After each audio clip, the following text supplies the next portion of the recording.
Hello and welcome everyone on the Free Enterprise viewers to this presentation of Zemus Zone 5, the Red Moon Waning brackets. We are deep into the brackets, in the waning brackets, and just going through the list with with Bad Karma doing the restreaming, Zelda doing the tracking, and my co-commentator who will provide you some more information on our runners, Y2 Sky. Good evening to Deathlight. Good evening to everyone putting on the show. Good evening to chat. We got a pretty exciting matchup for tonight. Our two runners, Eykir and Beernerd, have taken two very different paths to get to this spot. Eykir tore a pretty good path through the waxing bracket. Unfortunately, running into the tournament buzzsaw in Free Enterprise that we know as Morpheus, and unfortunately taking a loss in the quarterfinals. But Eykir looking to be a strong racer in this waning bracket now. Beernerd, on the other hand, unfortunately took a loss his first match in the waxing bracket, but has since rattled off 4 straight victories to get here. So two very divergent paths colliding together. Also going to provide an interesting matchup dynamic because a loss in the quarterfinals of waxing is going to put you with a little bit of a break before you get your next opponent in waning. Meanwhile, Beernerd has just rattled off 4 straight wins and coming in with some momentum. So it's going to be interesting to see what happens when these two runners collide, and you're going to get Eykir, who's had a little bit of rest, had a little bit of time to practice up, and Beernerd with all the momentum with 4 straight victories. Certainly, there will be some challenges with there's plenty of experienced runners, so there are ways of getting here. It doesn't matter. When you lose, you're out at this point. So when you keep moving up, and so today we have an edge start, and with the prize of bosses on this list, there's going to be a lot of fun to be had, or for runners, lots of pain if they are positioned at more difficult spots. Yeah, that is definitely a list of bosses that is going to make things fun for chat, but maybe not for our runners. We get a Rosa to pair with our Edge. That's a pretty good early start. Rosa, definitely the most solid white mage of the game. Edge, especially without the Sineki flag, is going to have that gear to kind of start tearing through the overworld right off the bat.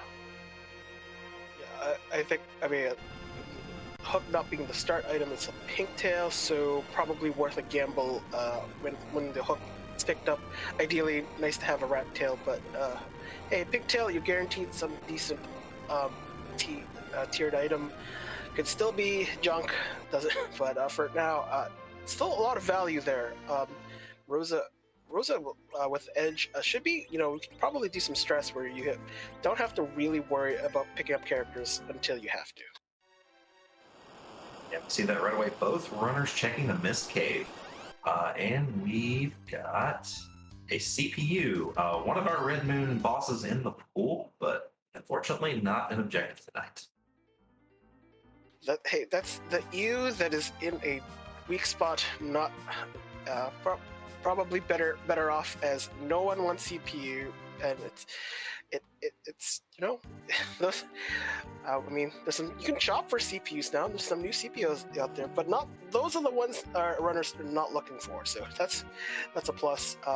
Some divergence here early on. Yeah, Beernerd hitting the bull. I hear looting the Damsian basement very quick. I didn't really get to see too much. Saw some mute arrows, dancing dagger. That might be nice if we pick up a character that can use it as an item. In the Sineki flags of Blue Moon, it's a nice early weapon for Edge, but hopefully we find a character that can just kind of throw it.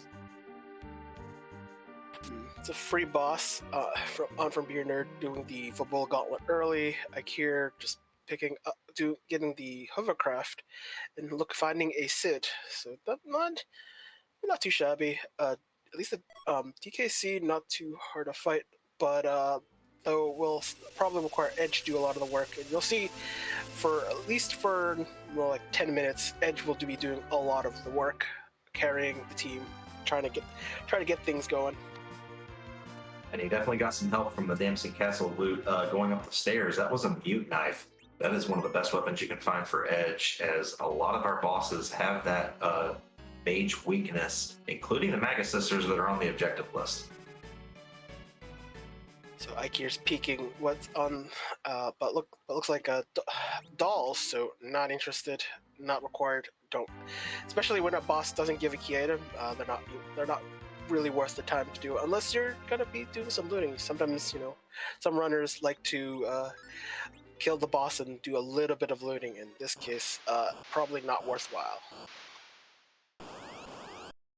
We've also got Kaipo guards taking a little dip in the Watery Pass waterfall here. So again, not really what we're looking for, but we've rolled out a lot of our objective bosses in the very easy spots. So looking good so far for chat.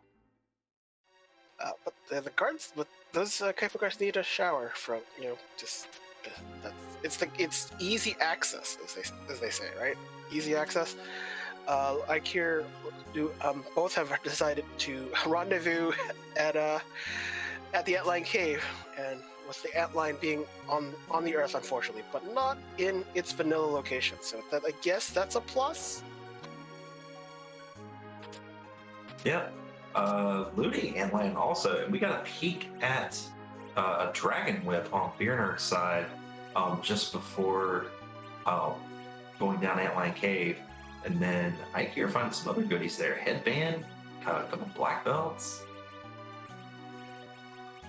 Black belts are usually solid, and apparently the boss is Bomb Bomb. Not required, but will be worth looking to. Will be kind of something. Gotten to now in bomb form, so that shouldn't be too long. Probably Edge will just finish it off with flame, and that fight goes pretty quick. And see what that item is. Looks like an hourglass 2. Beernerd appears to be resetting out of it. I don't know if I'd do that. Hourglass 2s are pretty useful, but that does save a fair amount of time, especially with no exit caster. So it's a fair trade-off. I think I would probably walk it out. It's not like, I mean, certainly. I think there is some use. You might not be using it now, but there's always a time where that hourglass, at least at this stage, without having to peek at Cave Avalon for shops, to buy it. So that hourglass can be a kind of a lifesaver early on, and we see a monk on the path on Mount Ordeal.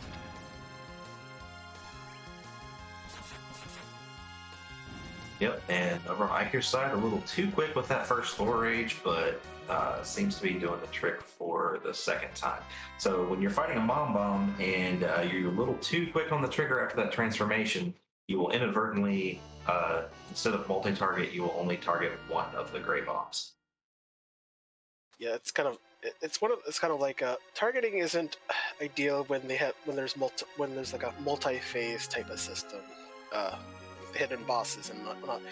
And Beernerd has stumbled onto Ruby. Yes, full leg. Still actually at a very dangerous spot, but and might actually get. And Rosa might, though. We'll see how that pans out.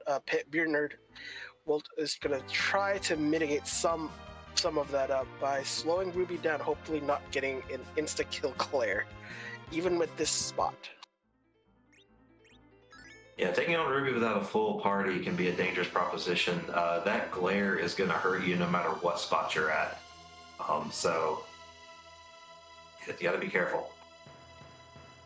I mean, the other part is that the split damage that Ruby, because being generated by the fire 2 counter from punching Ruby, that if you had more characters, the damage would be split many ways. But having this few characters, well, that split. Well, that glare, that was toasty.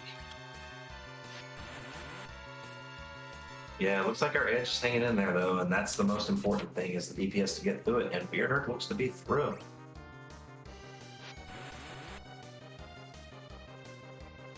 Starting to wonder what's next. Usually, the Val spot, not the Val spot, the back attack spot where Mylon Zed shows up. You know, I'm already thinking ahead. Like, is there a Val? Because has been seas where Val at that spot has been pretty nasty.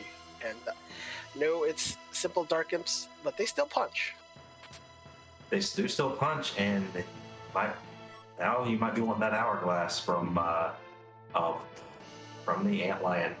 We got to look on Eykir's side, and the Fabul, or the DKC at Fabul does give us the hook. So that's a pretty big pickup. Now you have the ability to go check the Adamant Cave there for Sponzo stealing.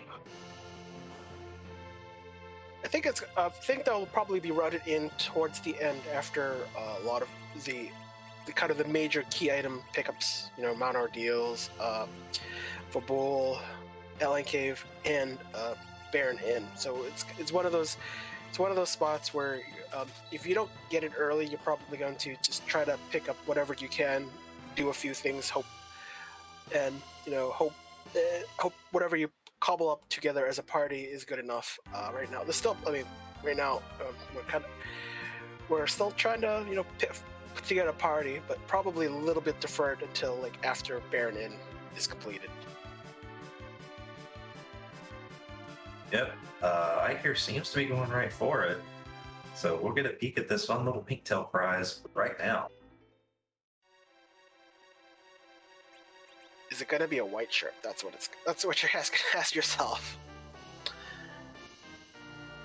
And it's a nice piece of gear. It can be tossed, not complete trash, but that depends if Kane is in the scene, which he will probably be an instant. He'll be staying in the party if he shows up. Absolutely, yeah. We still got some characters to peek. So, but in any case, yeah, the Dragoon Sphere is going to have some value because it's whether you sell it for cash or you dart it. We're in a pretty good spot with that. Eykir is trying to peek for this character, and it's a bard.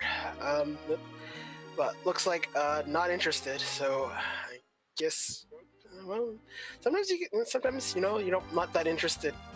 Usually I would at least I would consider just taking him, maybe yeeting him later, just try to get the loot. But sometimes you want to keep some certain characters at pristine levels, like their default level, so that they'd be perfect anchors instead of becoming partly used and not a consideration later on. Yep, and speaking of characters, there's our Dragoon that can wield that spear, and a Palom that can learn Quake and wield a Dancing Dagger until then. Yeah, Dancing Dagger, pretty decent weapon early. You're not really using it for the attack part, although Edge will probably be better than his default short katanas. But the real use is using it as an item, as an attack magic item, and does quite a bit of damage. Kind of levels off once you get to the underground, but for the most part, for the overworld, with the characters that don't get strong magic early or strong attacks early, Dancing Dagger will be useful in a pinch. So we've been talking about a lot of stuff as our runners have worked through the overworld, but what is one thing we have not seen or been able to talk about yet? I'm trying to think. We're talking about Demist Hunt, because it's kind of a thing that all runners in the Red Moon don't really have to fight. I mean, it won't show up as an objective for the Red Moon, but will have the opportunity containing a key item. At the end of it, whether or not you want it may depend on the seed. But at this point, fighting Hook early, the key item that the Demist guards can be of some value. Yep, definitely haven't talked about that. I like where Nayabari's at with candy bars, but I was about to say the objective board was very dark until we have a Blarg in the Beernerd, although it seems to have taken Beernerd by surprise, unfortunately. Well, surprise! It's a Blarg.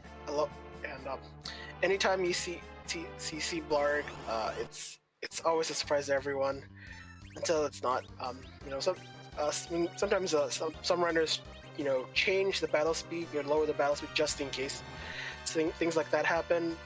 Edge was actually in the middle, so probably could have punched it, but maybe waited too long. This spot, it shouldn't be as fast as it could.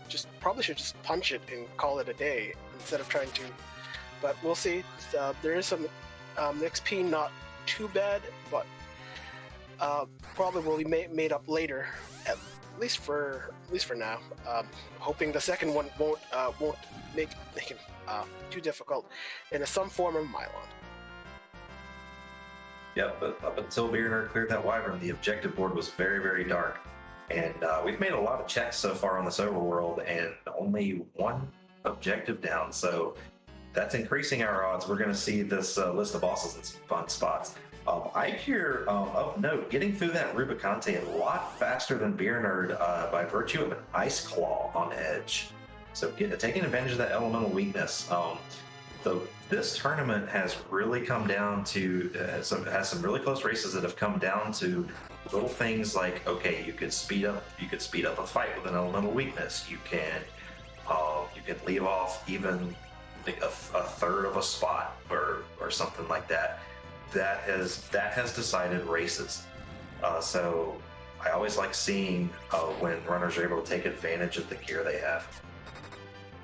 Yeah, early looting pays off quite usually in subtle ways, like in the Blue Moon. Obviously, any gear is good, but knowing what gear you have access to early on can really get you get one particular runner further than other for runners that are trying to differentiate themselves. Whether they pick them up or not makes a difference. Later on, looting becomes less of a thing, but having good loot early helps a lot for especially early bosses with higher HP pools to deal with, and it can make a significant difference early. Definitely can. And Beernerd's reward for getting through the Beernerd was a pan. That's actually pretty big. Going underground with the pan in hand, because now you can just do the Sheila loop in one trip. I mean, the goal, the dream is to have one trip to Fabul and never have to worry about the pan. But I mean, in this seed, it could have happened, but you never know you don't know where the hook is, so you have to look for it. But having at least one trip to the Scythe Cave is probably the ideal situation in most cases. You'll double dip Fabul, but that's if you can deal with that, that's not the worst. That's a decent time save.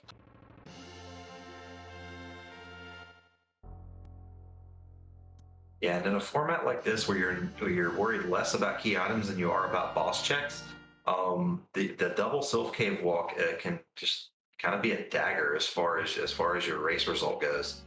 But yeah, Eykir through the ordeals bosses pretty quickly. One shots that Ashura with a mute knife, and we're hiking back down. Yeah, there's always kind of a list of weapons that people like kind of runners kind of take advantage of. Mute knife being one of them, thunder claw or ice, the elemental claws. Those, at least especially with an edge start, regardless of whether Yang appears, is kind of a significant difference.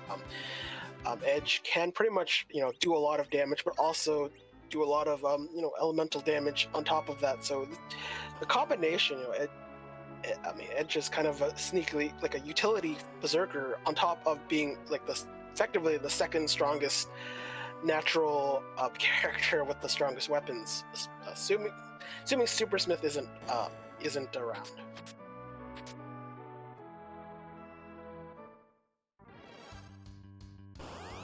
Eykir about to discover this wyvern.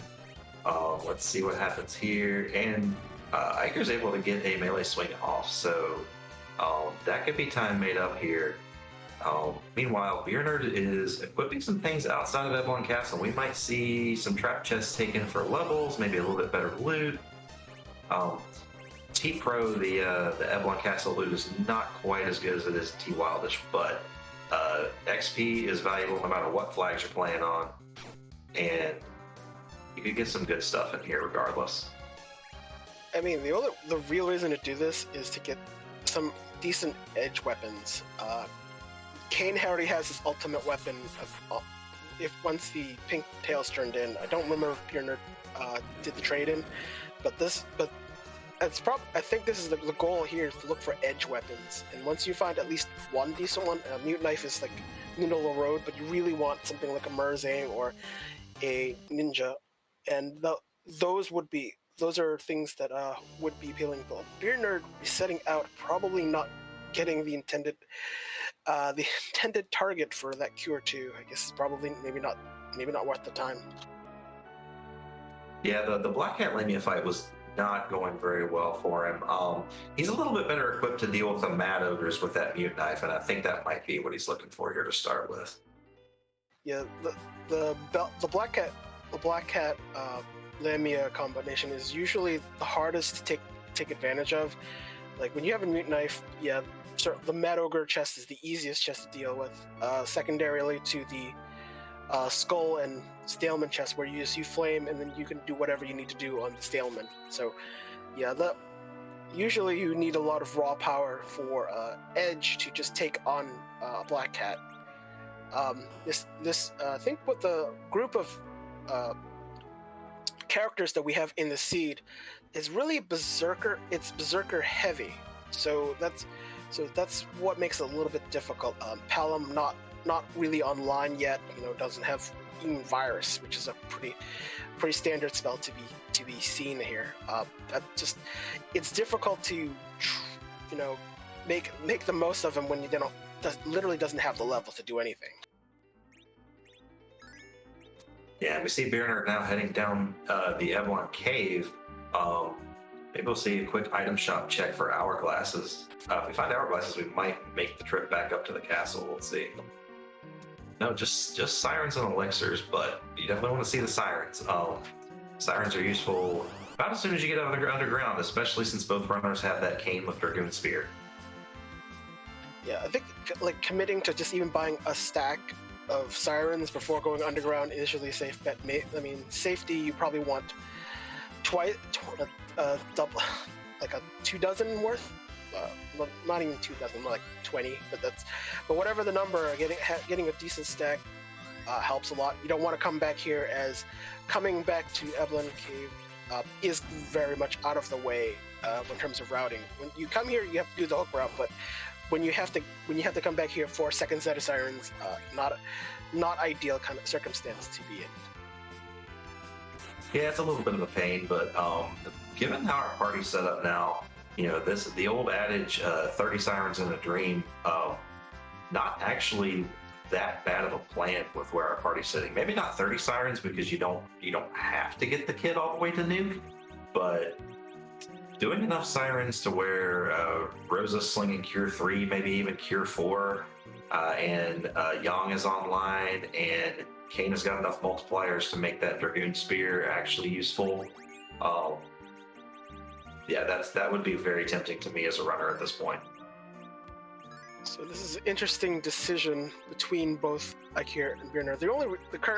Currently for their characters, Beernerd has kept a Yang. Eykir has kept Sid. They both have the same Rosa, Kane, Edge, and Palom. So I think for Eykir's case, obviously, Sid is going to be the anchor at some point. I think Beernerd is going to designate Quake Kid, Palom, as the anchor at some point.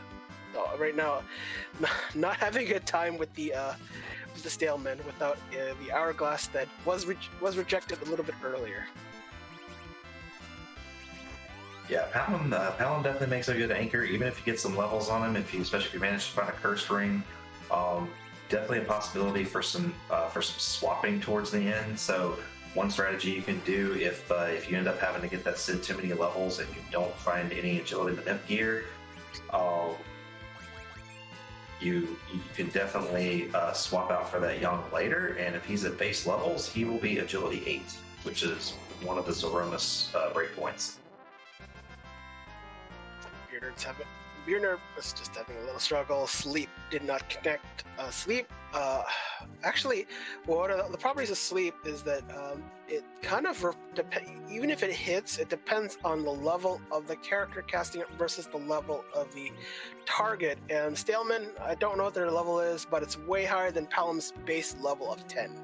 So which is why it's probably why it didn't connect in the first place. It's usually that's why we try to rely on something more reliable like stop although again Palom with no levels has learned it, so the hourglasses would be certainly a valuable tool in even especially with early trap chests which punch really hard.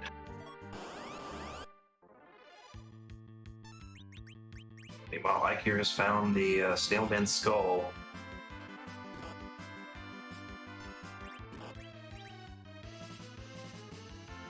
Yeah, that fight shouldn't be too long, but you still have to go through all of the punches as it still takes a turn. And I think I saw a shiny sword, but probably I think it's for a paladin that is not in the seed. So, as in Red Moon, you will not you can only roll one of 3 characters of a Fu, an Edge, or Cecil, but they can't join your party separately, which is a dramatic difference between this and the Blue Moon seeds.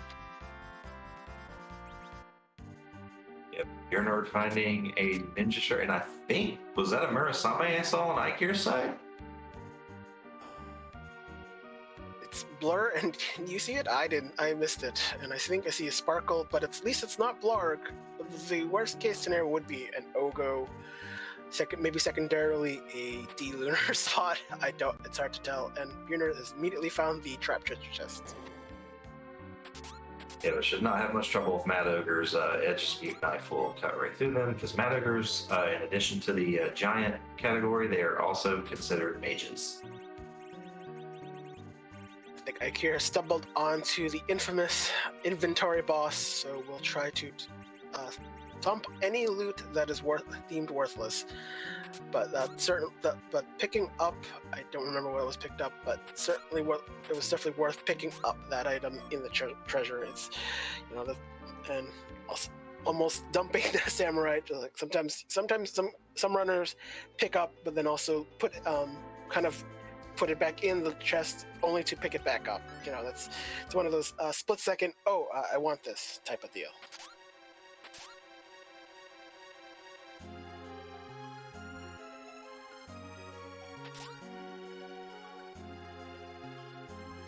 Or swing from Edge should get Beernerd through this fight.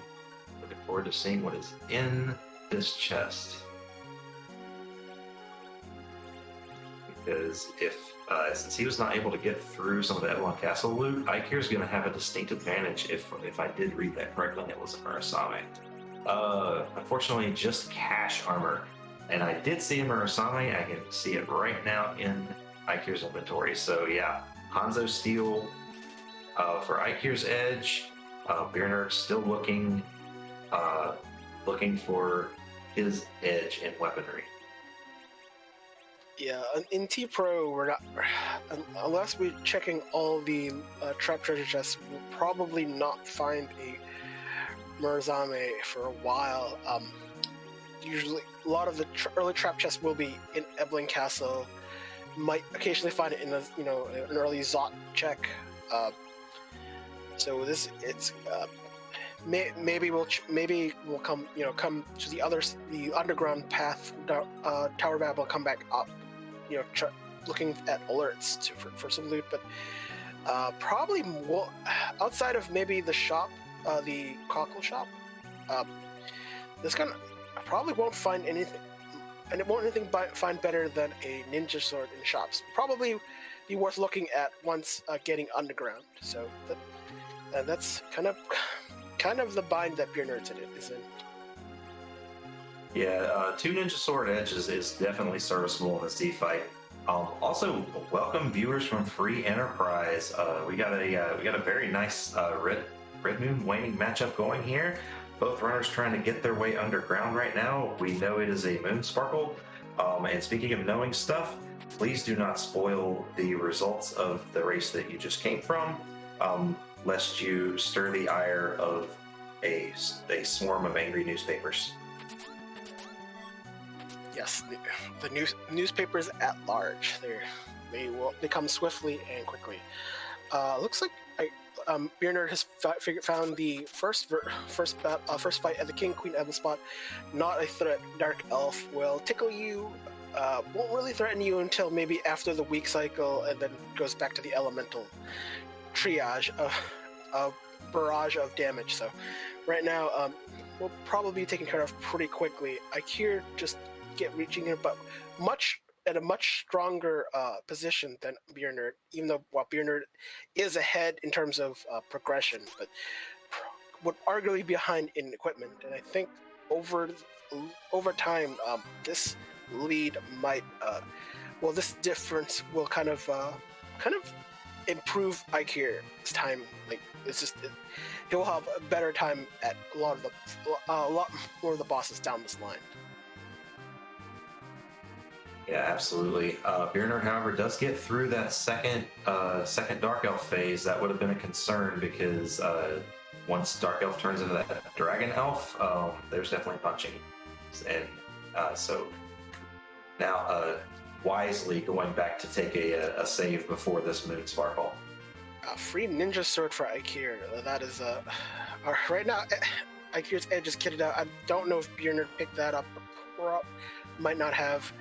Beernerd, definitely the safety save makes a lot of sense. So, but Wyvern is out of the pool, found it in Beernerd in the first battle. So probably the worst thing that could show up is an Ogo followed by D Lunar. So we'll see what Beernerd gets. And hey, it's another dragon. Yeah, another dragon. And what do we have that our otherwise patently average Kane is wielding here? It's that dragoon spear, and it's gonna do work. Best weapon for Kane was part of a trade. Pinktail being picked up early, worth a gamble, and that trade is a dragoon spear.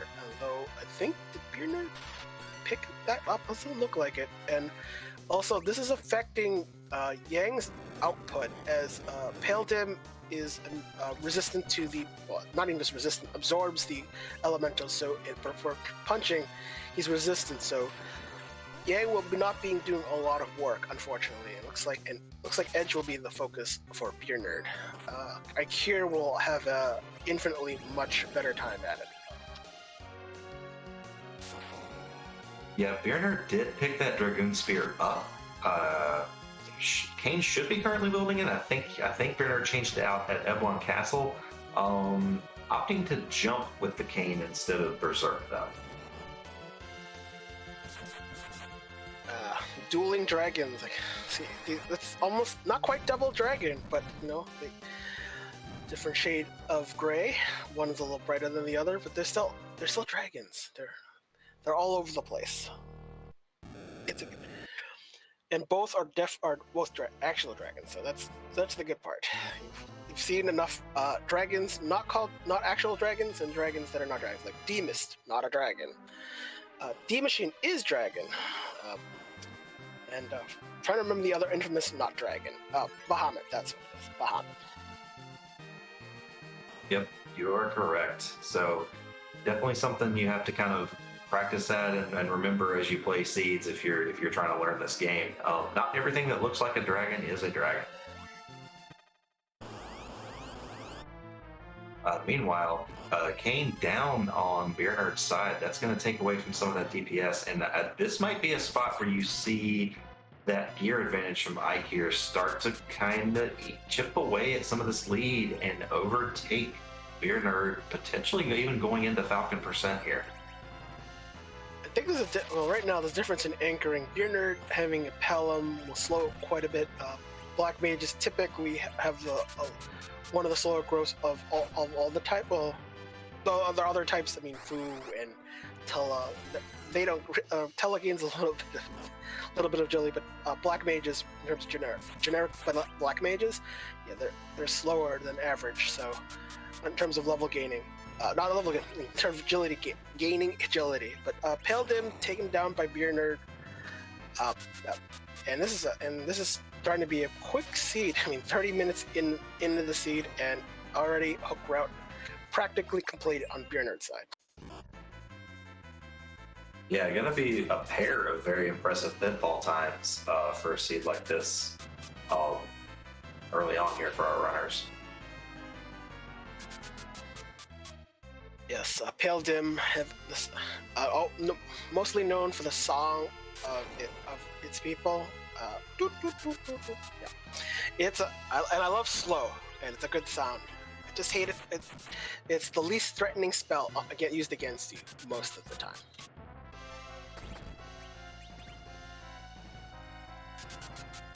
Yeah, most of the time. I have seen it kind of eat away a otherwise decently fast RA2 or even RA1 character in some cases.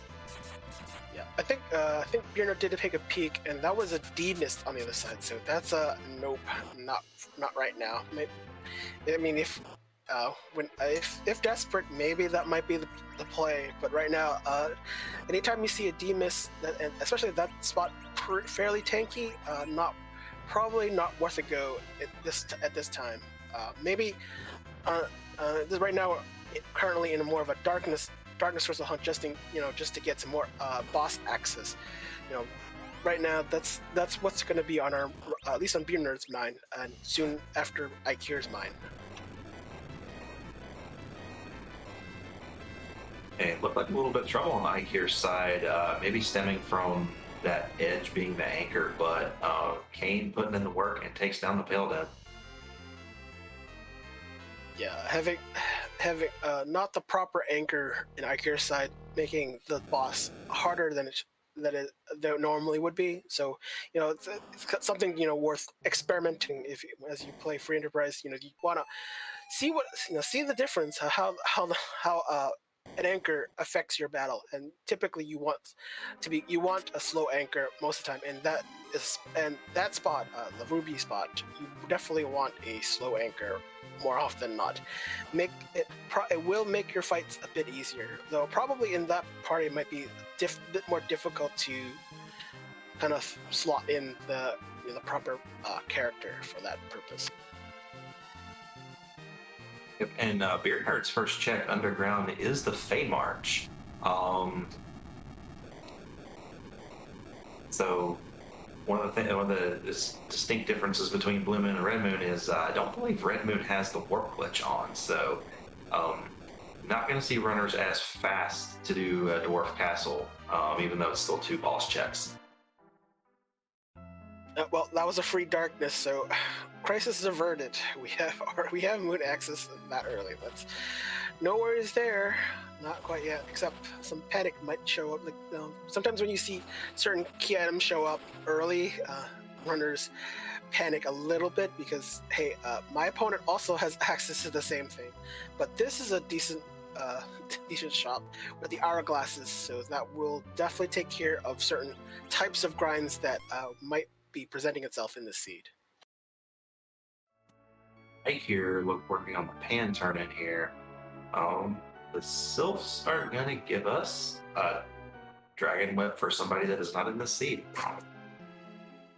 Well, this seed is themed dragons. I mean, there's the Dragoon Spear. Maybe some Artemis Owls might show up. Maybe. Probably definitely can steal some, but right now, not the case. And ooh, that looks disgusting. Kind of. Could it? We don't know if that's all Gauntlet. We'll probably have to save and check. If it's all Gauntlet, that might be a no for Beernerd. The sparkle, I don't think we have any other sparkles to worry about. So, I mean, Wyvern is out of the way. So, any sparkle at this point is not necessary. So, we're just looking for.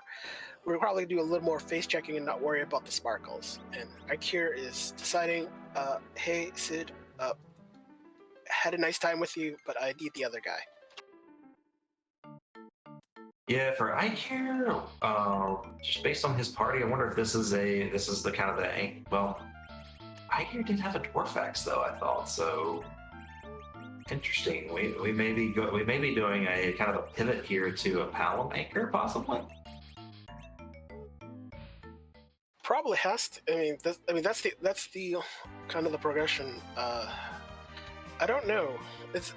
Yang and Sid kind of feel kind of the same thing, except Sid, in terms of weapons, he caps out weapon-wise. So Yang just needs levels, and right now at this point we'll definitely get a slingshot boost. Slingshot boost is when you have a full party having characters the 5 levels less than the median, not the middle level of between all the characters. So I don't know who's the middle, but Yang will definitely be collecting double XP until he reaches the new level. And looks like, hey, that item, we can go underground again.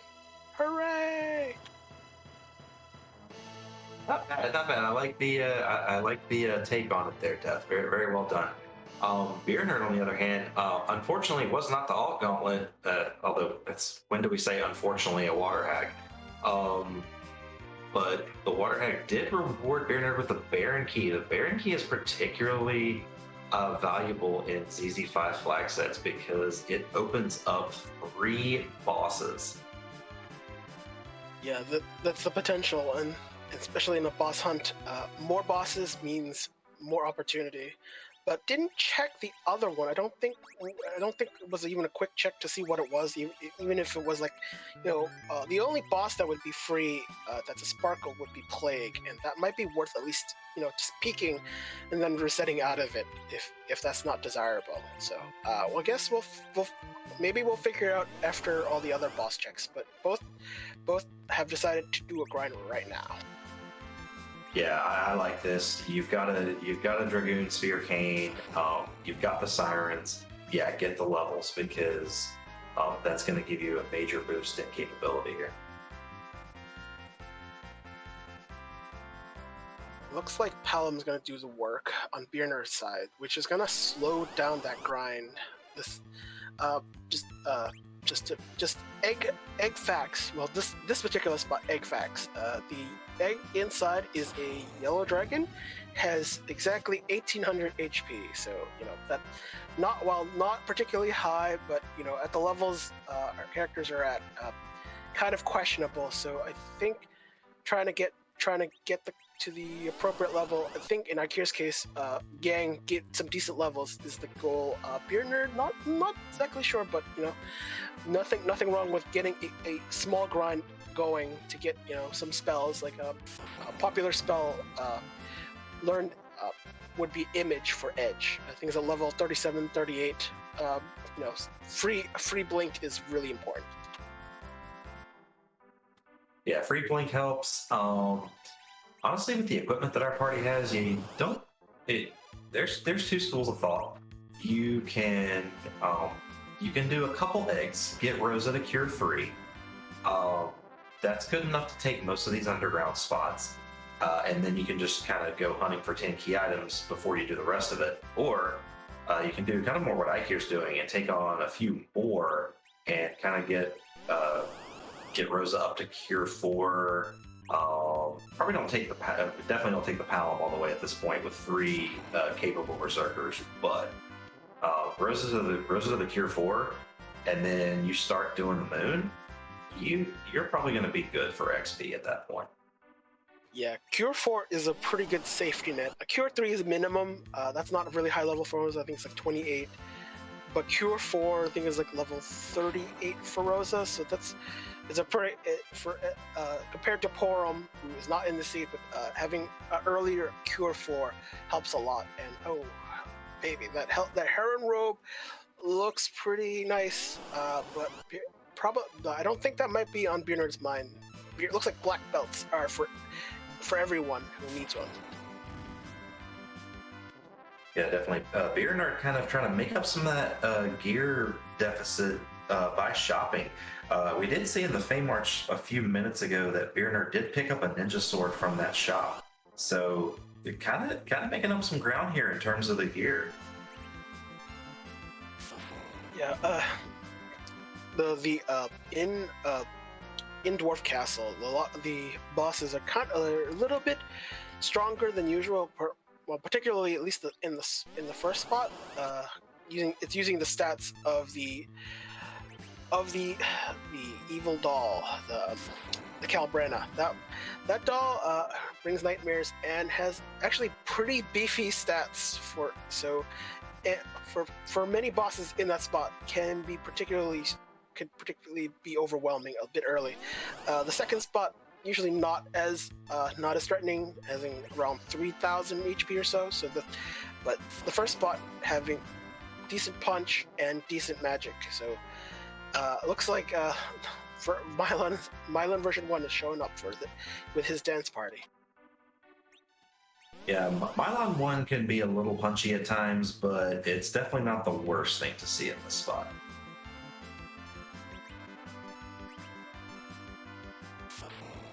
Yeah, at least Edge starting off position, ideally in that position to deal with the quick AOE damage.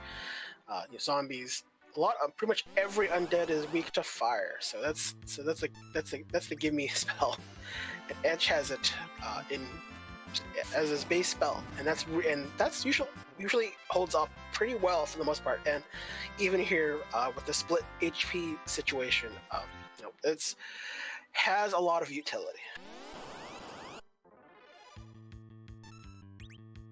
As Beernerd works to take that down, Eykir is still on the egg grind, so yeah, we're definitely seeing, I don't know if Eykir quite got 30 Sirens, but yeah, this is pretty close to the 30 Sirens in a dream plan for Eykir.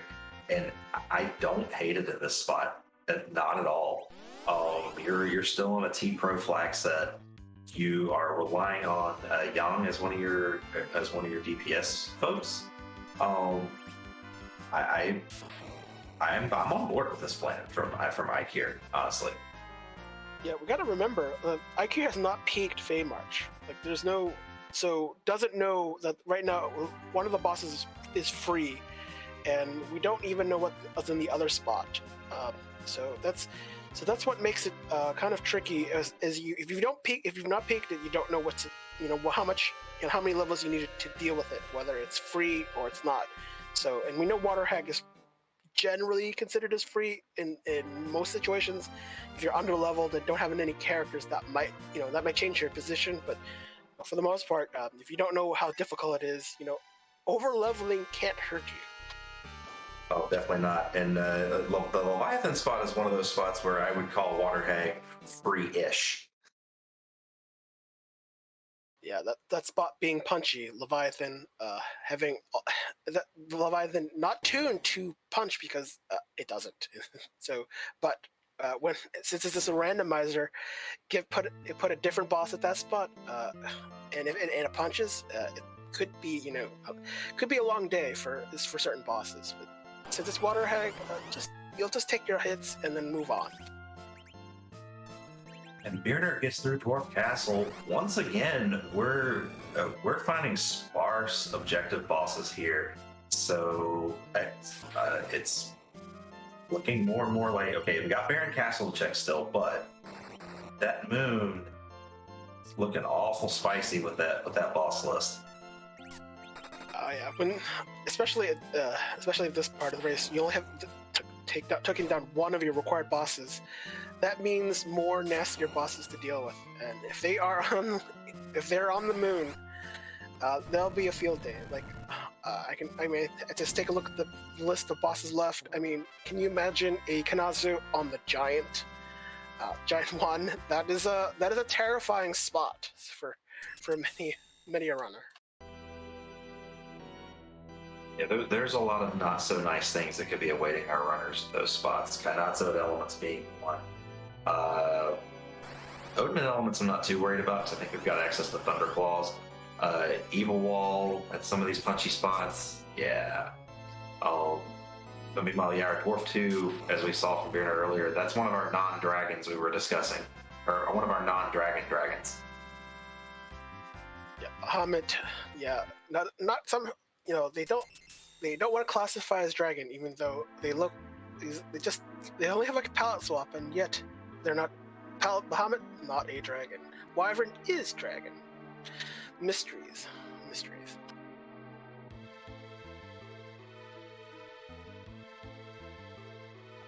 Beernerd headed up the full tower to do the Sheila turn in. 2 key items up for grabs here. Let's see if we can peek what they are. Eykir's done both of them already. I think it's the key that must be renamed, and the I don't think the other one was any more useful. So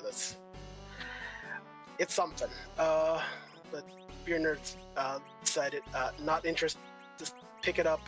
Key item, having not done a complete grind, so that key item count still fairly.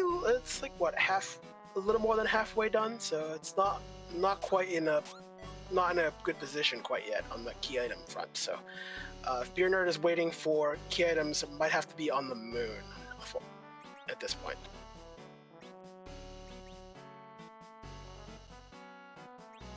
And our tracker's all kind of setting me straight here. Yeah, Magma was Sheila too. Oh, yeah, I think so. Yeah, for some reason I think I was under the impression that Magma was the pant bonk item. So I kind of got my wires crossed there. So much appreciated. Love having my tracker. Love having my restreamer. Oh, y'all always help us put on a great show, despite my best efforts to make it interesting.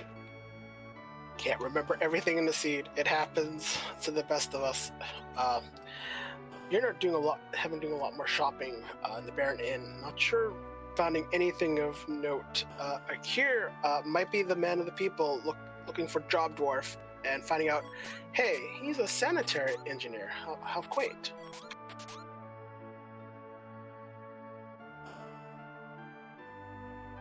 I think the sanitation engineer had a ninja sword for us. Was that what I saw?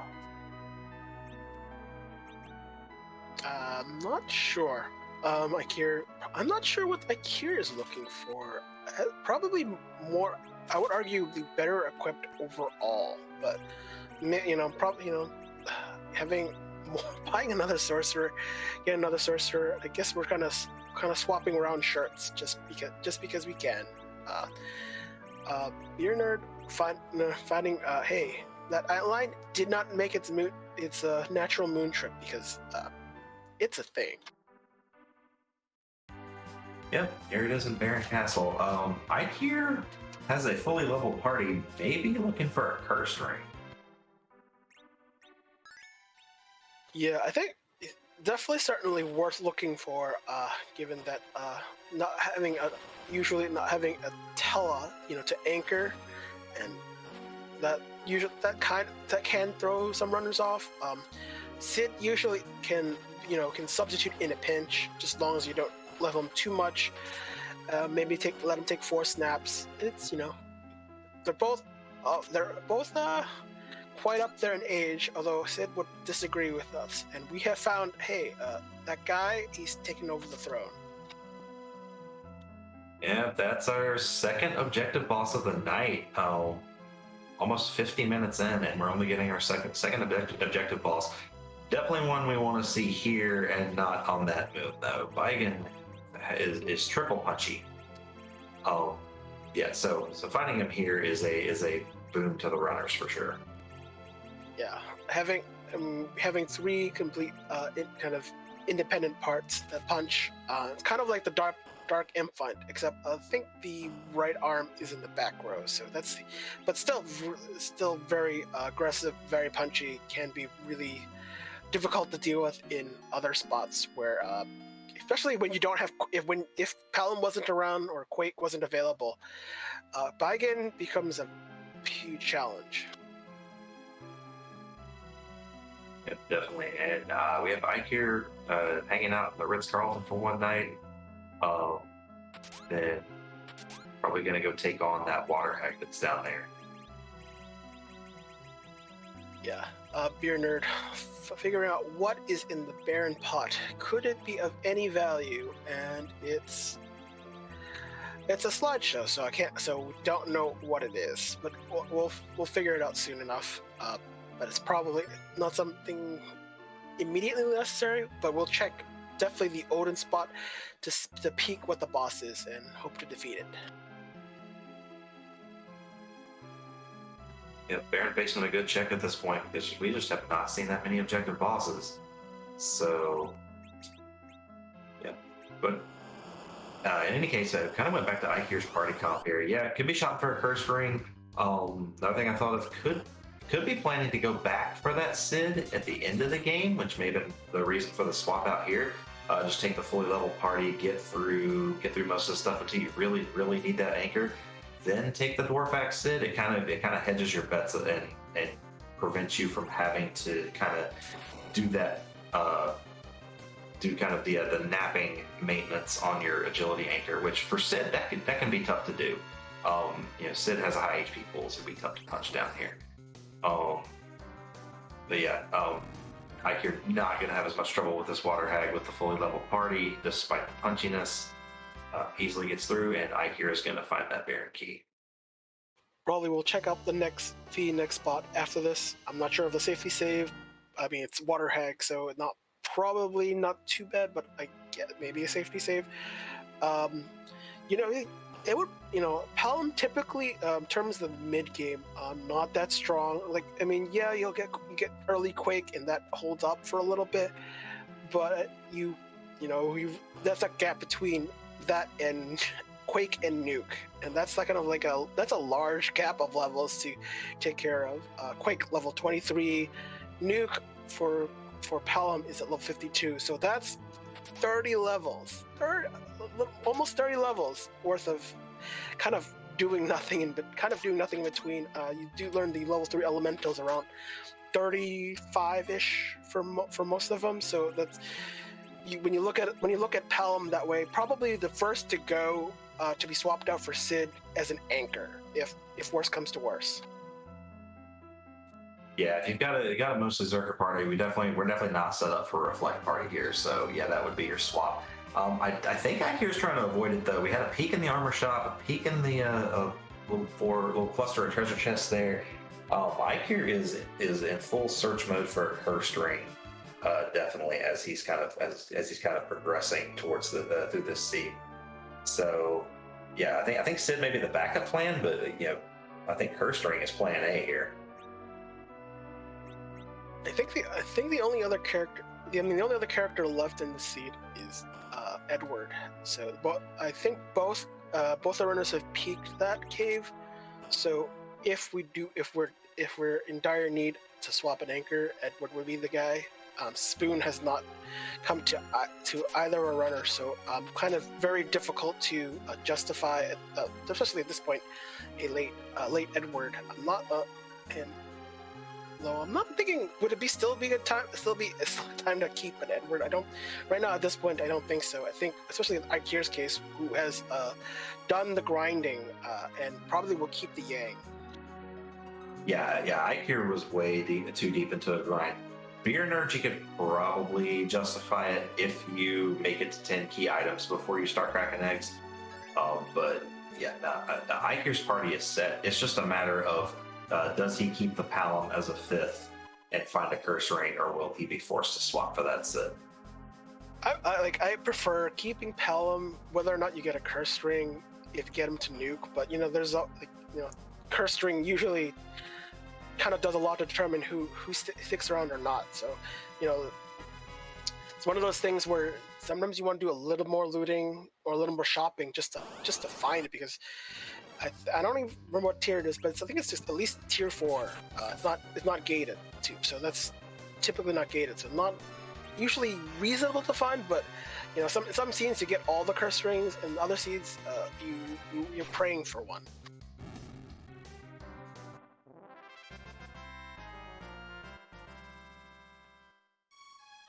Yeah, definitely. And Eykir quickly through the Antlion, and on his way up to dispatch the Beigen on the throne.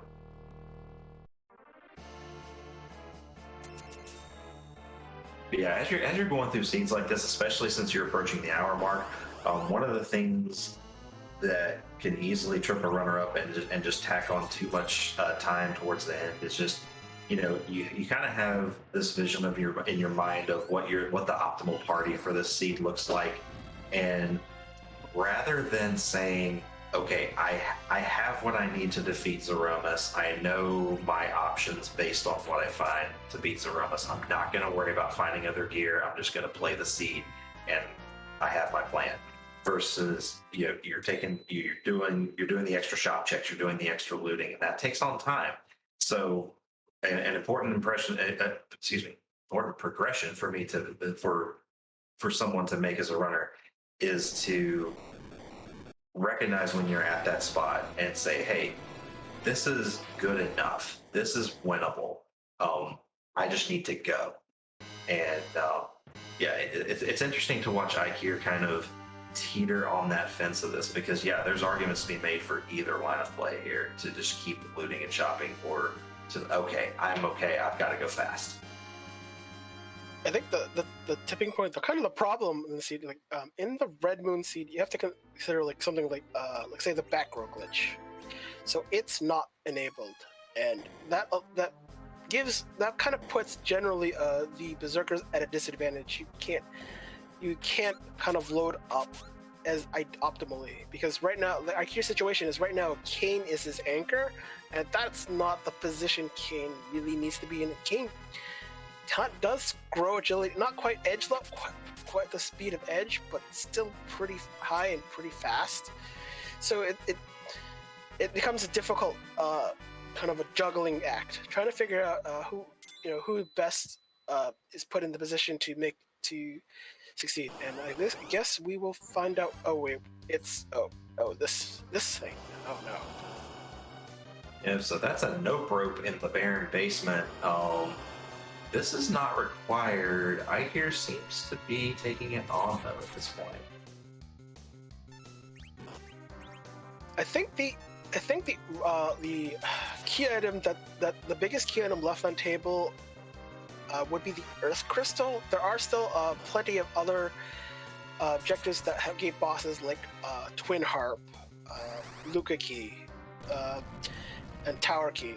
I mean, those are the ones that in kind of the Rattail at large can gate another key item. So those are kind of on the table that can be disruptive. But if the Earth Key is found, then it might be worth kind of a peek. Otherwise, you're probably going to see some Zot 1 checks, and those are, suboptimal can be fine if it's the last boss you're looking for. If you have just one boss left, peeking the Zot 1 boss isn't the worst decision.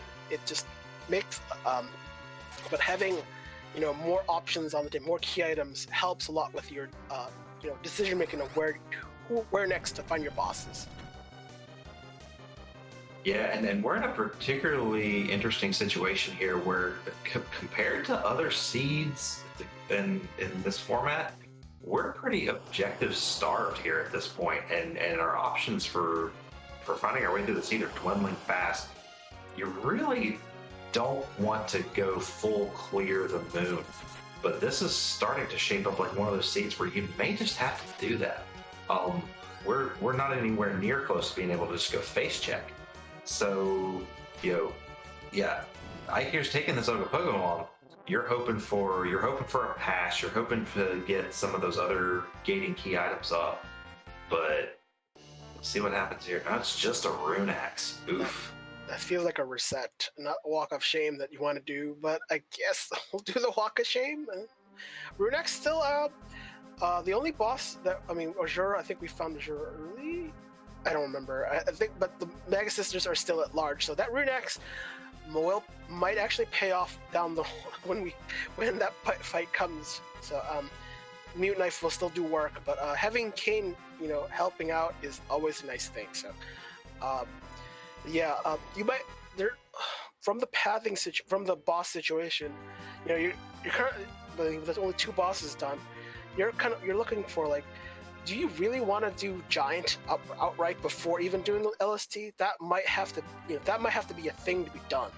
That's just, there's just so many key items gated by the LST that you might have to do some suboptimal checks, and doing complete giant might be one of them. Yeah, and then Eykir here is pretty much just straight out of options, and yeah, we're gonna go raise the whale and probably go to the moon and start. I don't know.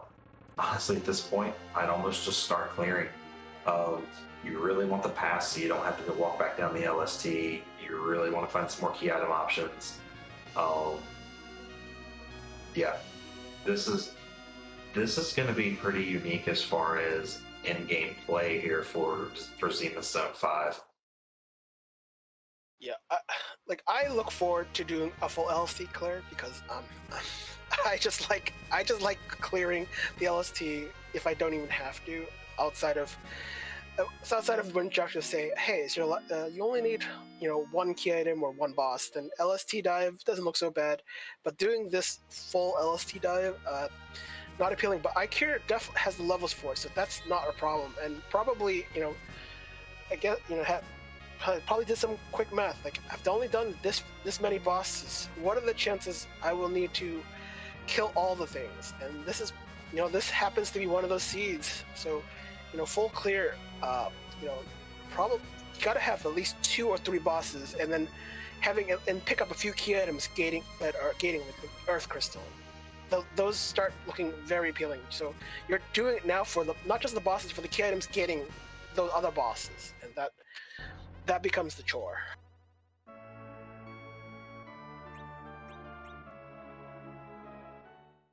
Just either 2s in the Hummingway shop, so I don't think we ever saw Bacchus Wine.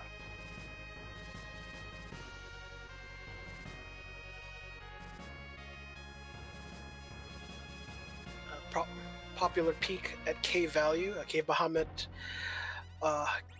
nicknamed here as Cave Value because it has value until it doesn't. Especially with a boss hunt, it helps to figure out, hey, I want to take on this boss, or in some cases when you have lower levels, like I don't want to deal with this boss right now. You want to kind of do a quick face check. Might have to even just decide to just outright just take it out. Well, this is kind of free, but I guess maybe some more XP before taking on the actual boss. It looks, I guess. Definitely did quite a bit of a grind, so a second grind, whatever. Yeah, we may be looking to get Avalon nuke here at this point, because Rosa should be set. I think Eykir is just really wanting nuke on the kid. That boss. He picked the boss, and it was karate. Yang will punch his doppelganger, but that boss is not the most interesting. Not the most thing. Still punch pretty hard, but kick, not the biggest, not the most threatening. But the punches will definitely hurt. So, trying to, not quite sure what I don't think he can gain levels from killing that. So, I guess we'll find out. I guess.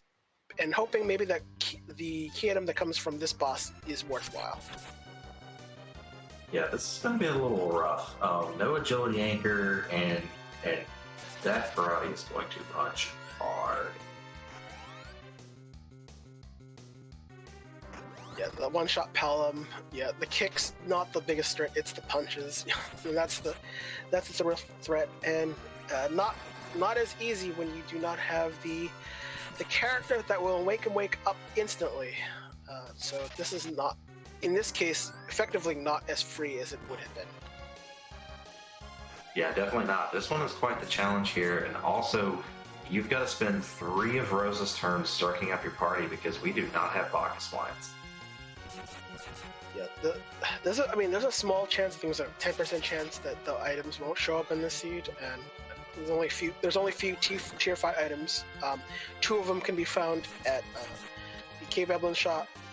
Then there's the underground shops. So not having them makes the seed quite a bit more difficult as well. So, and even the Moon has tier 5 shops. So when those are exhausted, that having a Zerker party without Bacchus wines is a miserable experience. Fortunately, we took out both Mad Ogre trap chests on the way down the hook route, so we can't even steal Bacchus wine at this point. But Alan's Wake and a couple of just straight Berserk casts does get us through, so let's see if we get some value out of the cave here. We'll definitely not do Forge anytime soon. There's still ways of getting Bacchus wine. Fortunately, you can just since we have an edge start, we can just steal it off either Mad Ogre or Ogre. So if there's a rendezvous with Harp, it might be worthwhile to steal a few from Ogres in regular fights. So that might be a thing to do, considering that we've done everything so far that there's no easily direct access to it. Yeah, I could maybe see that if you get if you get to where you need to chase a Harp and you want to pick off 2 or 3 for maybe the Z fight, but you're not going to really have the time, especially when you're already looking at a moon clear. You're not going to have that much time to go pickpocketing here. But the worst part is not having the pickpocket teammate in crime in Porum. But we have a Rosa, so that's usually solves a lot of problems. But having a Porum makes thievery much easier and convenient. Not the strictest of concerns in the suit, but it's still a thing. Yeah, and our trackers all be pointing out in chat that we do not indeed have exit. We had to warp out of cave value. So yeah, this Murasame altar check gets interesting. If this is an Earth Crystal, you beeline for Tower of Zot and get that unrisen before you do the full dive down. Otherwise, we're taking some chances here. So this is an Octomom, not required, but a fairly easy fight here with 3 melee fighters because you're gonna take out those tentacles pretty quick.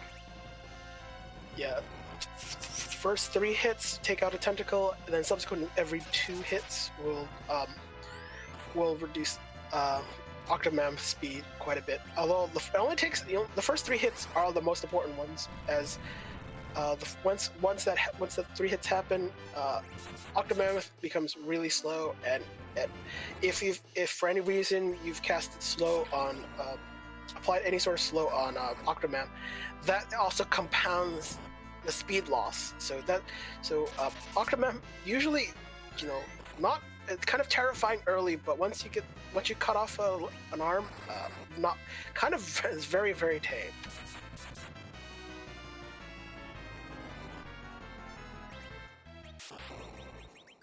Definitely makes it easier to get through once he slows down.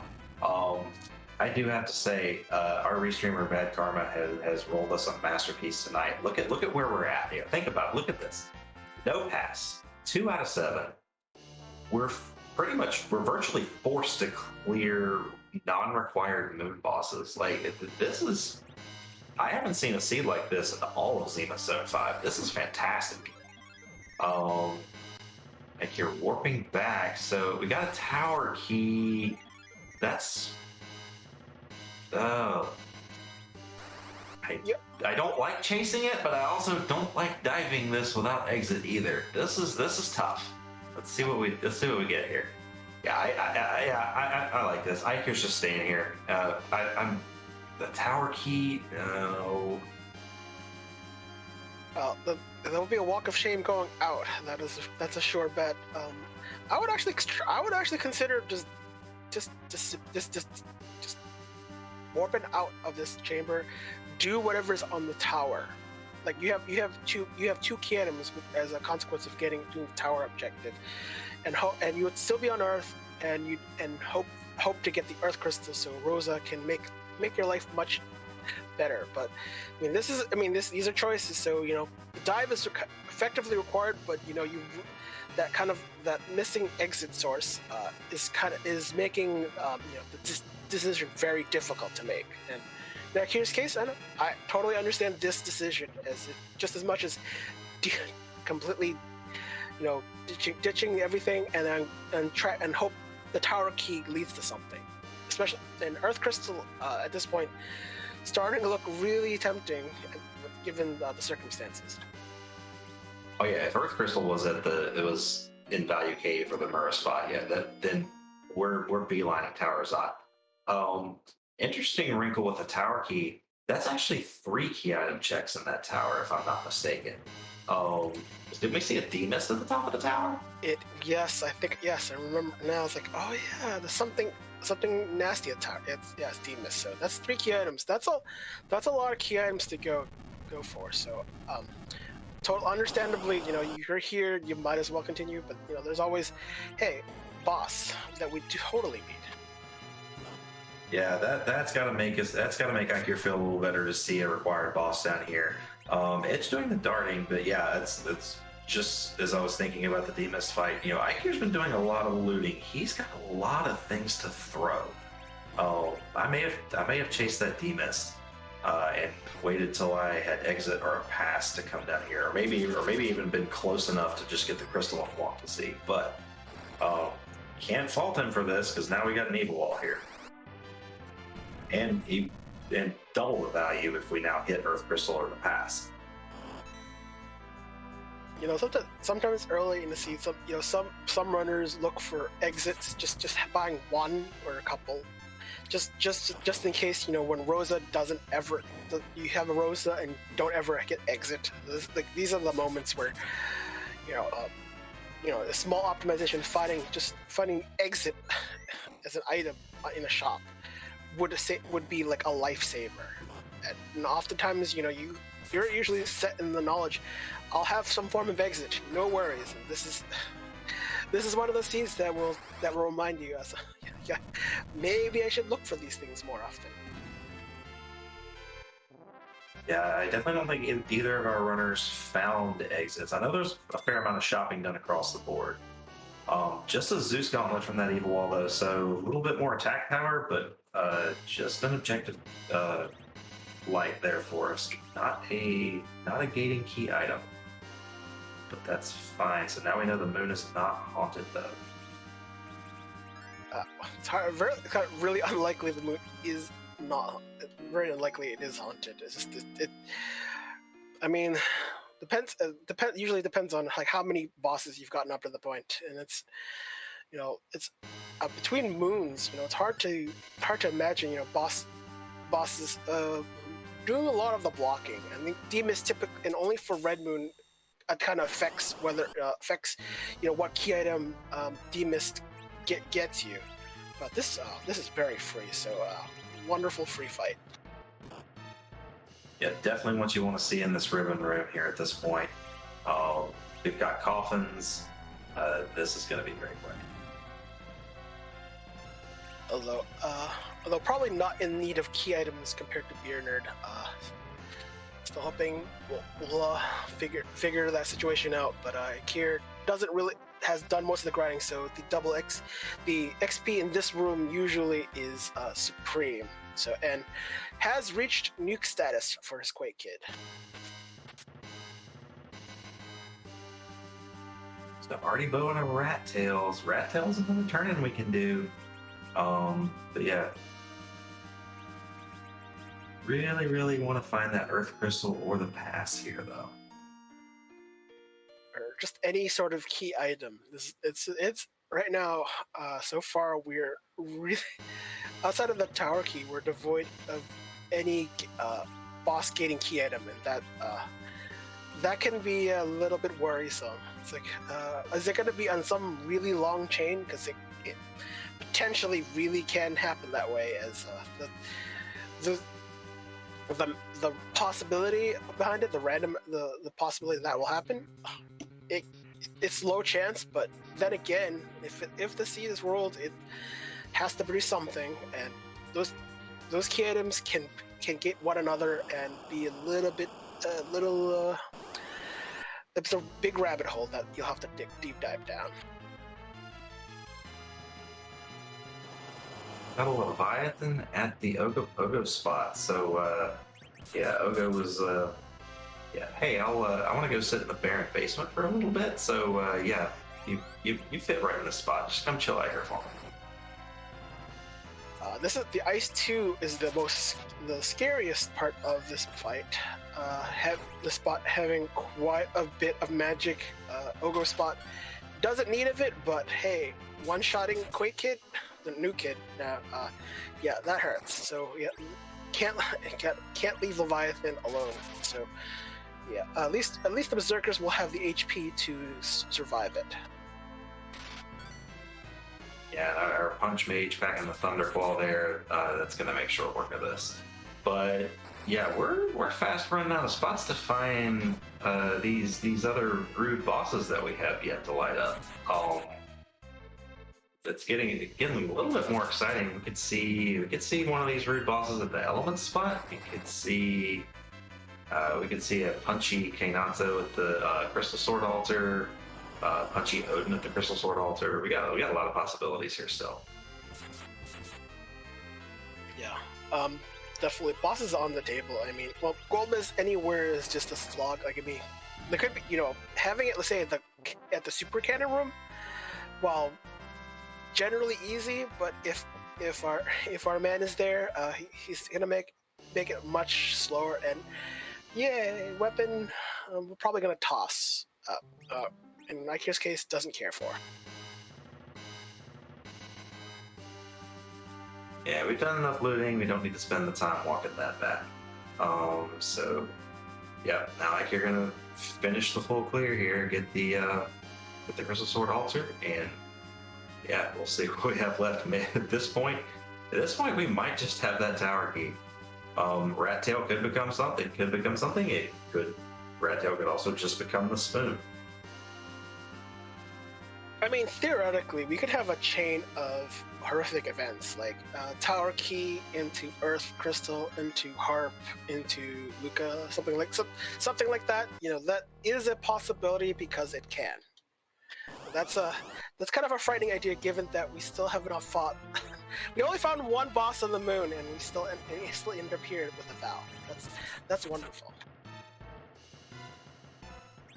Yeah, so Death, you're onto something. I mean, that's pretty much the only option left. You've got, we got the D-Mist at the top of the tower, but yeah, we can have it's gonna be a chain here.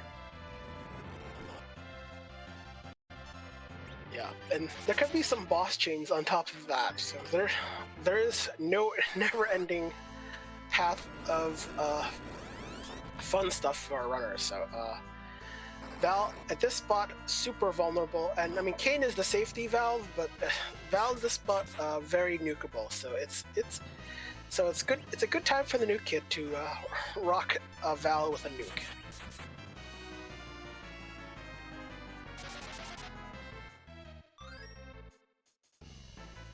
Got our party leader Kain that can also jump and just keep Val out of that spinny form. So that Val's not too terrible here with this party.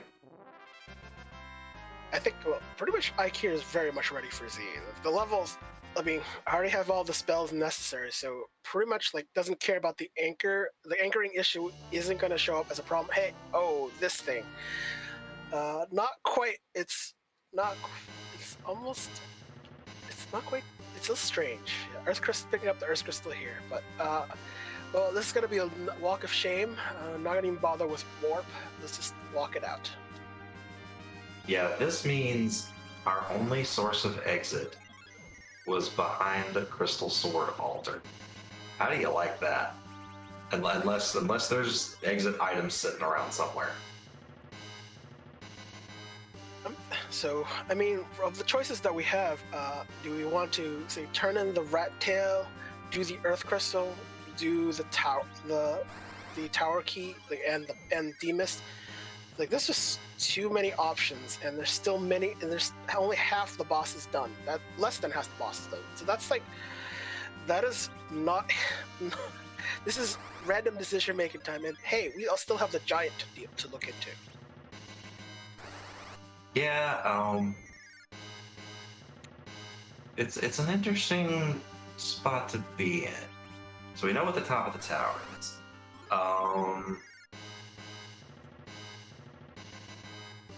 Yeah, I don't know, because now that we've had to walk out of here, the only thing we really would want the exit for, really only use the exit for, is if we have to chase the Twin Heart. Because we've already had to take the pain of walking out of the LST. You have to walk out of the tower. You have to walk out of the sealed cave. Oh. You still can warp. No, you can warp out of the sealed cave. But I think Giant actually looks like the most appealing option. You got 2 bosses, and you have warp. So those are still on the table. So Eykir has decided to swap into Doom Tower, I think. Yeah, Tower. Looks like, I think Tower is going to be the play. Unless it's Earth. And then, well, we'll see where Eykir goes. Yeah, if you're not going to do Giant, no, Eykir's headed to the Tower of Zot. I think that Walk of Shame came to mind. So this is the best time, and probably not going to look for loot. Yeah, there's no rate. It's yeet that treasury or some other word. Yeah, because we're so deep into the seed that the treasury is worthless, effectively. Yeah, it's hard to say what I would do as a runner in this spot, other than just panicking that, like, I'm an hour and 22 in and I only have 3 out of 7 bosses. Yeah, I don't know. You can't fault somebody for going immediately to Zot after just that painful LST walk. You're not going to fault a runner for that, ever. I like the tower key. I like finding the key items here. That's 3 key item checks, and a boss we haven't seen. I like that, and kind of get the most possible pieces on the board here, then look at speed for our options. This is also 2 boss checks here, so this is also not bad. But again, exit, we're not really getting a benefit out of exit at this point, though. We have to walk or warp out of any other check that we're going to do. So I think here you're picking the numbers for boss checks. Certainly.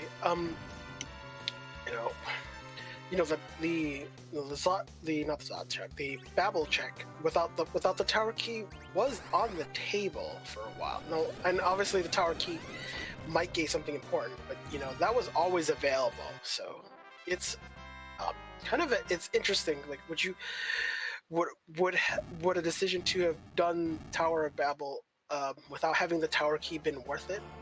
Would you even before even doing the moon, like would that have been on the table for you? Or that it seems like, I mean, I would think, it's easier to do when you have the tower key. It's just, I don't know, would it have been worth it?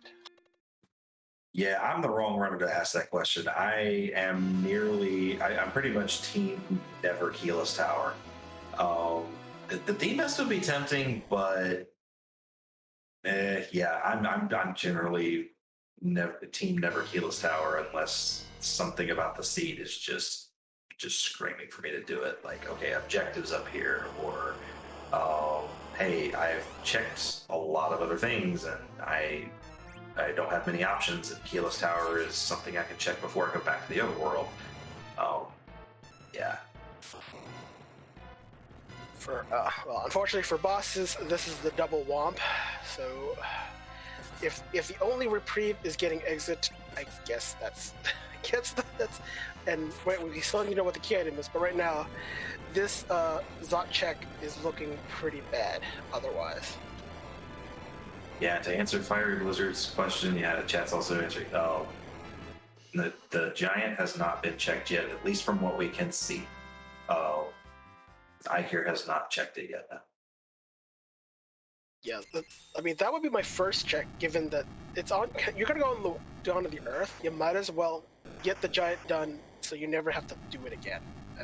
The levels are not the concern. It's more of, what is possibly there that could be nasty, and there's still a lot of nasty on the table. So, and the key item is, hey, so you can have it. Tower of Zot is a complete zonk. Oh, that's gotta feel awful. Gotta give credit for this seed being rolled. I've never seen this terrible seed where exit feels very optional. It's like, what? Why? And Eykir has followed my mindset. Yeah, the 2 bosses, I want that now. So, okay. And there's still obviously Tower of Babel on the table, but yeah, this is a spot to be definitely be looked at. 2 bosses, although one gating the other, so gotta have to fight them back to back. Yeah, I like Eykir going to the giant here at this point. Zot being a zonk, you've got to kind of do Tower Key and Rat Tail and kind of follow the key items. The less potential key items you have to follow, the better. So yeah, if you're gonna check the giant at all, may as well do it here. Typically, you would see a D machine grind here otherwise, but Eykir has the levels, not a concern. So we'll definitely not see that happen here.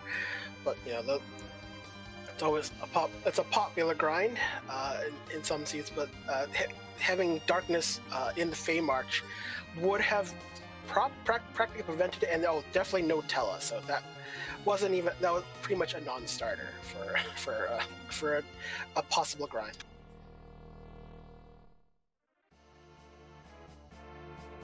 Oh boy, bad karma. You have definitely put one in probably top 3 as far as seeds here tonight. That is a Kenatsu on the elements spot. This is probably the worst of the remaining bosses that we could have seen in this spot. I think I summoned it earlier, maybe half an hour ago. Just Kenatsu at giant, because who doesn't love that combination? It's that combination, and it's hard required. If this giant is full required, this is going to be a beautiful seeds to remember.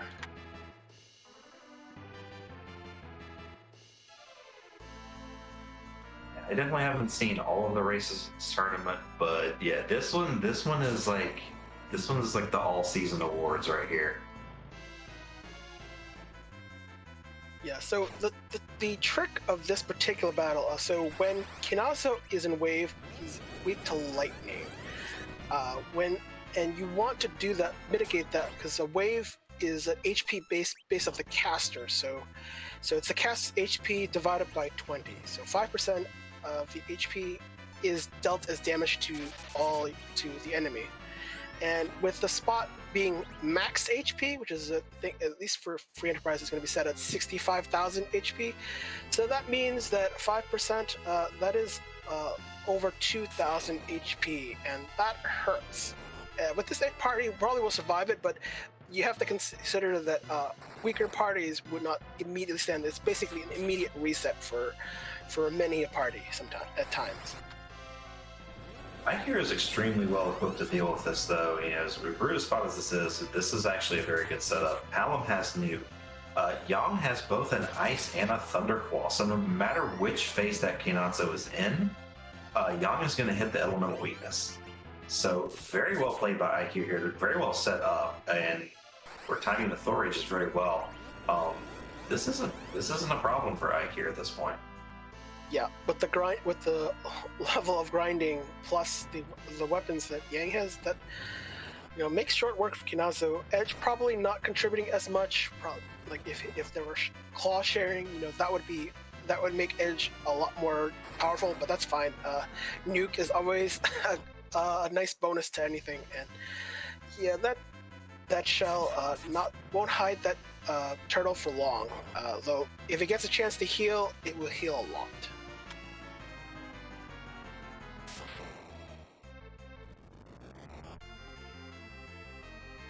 Has a chance to, but might not. Young's probably going to get the punch. Oh, yeah, no, we got a remedy off. That's going to bring up some HP, but Young's going to make short work of that, and if Palom gets a turn again, this is over. Yep, we'll leave it to the new kid to contribute, but doesn't need that. Kenazo taken care of.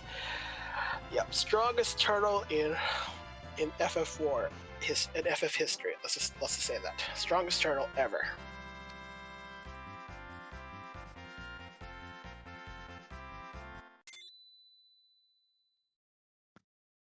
Okay, well that was a thing. We still have a CPU spot to check. We can see there's a couple of fun things we can see there. I think Mega Sisters sound appealing, because that spot also has a notoriously large amount of magic power waiting to be utilized. So that could always be fun. But they're also a good time for ha ha ha, man, because hey, they appeared. Bad Karma, you've officially done it. You roll a hard required giant. I've seen a hard required giant before, but this is after LST clear, so this is unique in how an LST clear only nets you one boss, and you're still under like half boss's completion. So I salute you. This is impressive.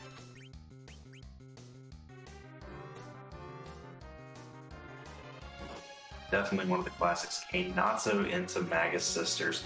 Thankfully, again, we are equipped to deal with this.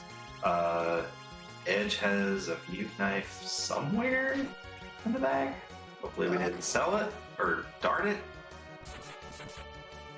That looks like oops, must have been yeeted somewhere along the line. This is there's the moments where regrets were made, and selling mute knife is definitely at the top of the list. Cannot sell it until the boss that requires them are gone.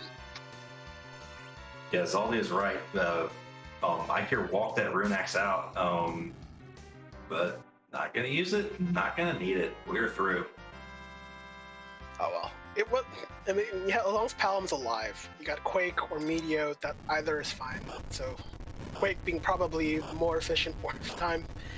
But yeah, that's still more than enough. I mean, the spot could devastate anyone who has not done a grind. So yeah, both spots, no grind, you're gonna have a really bad time.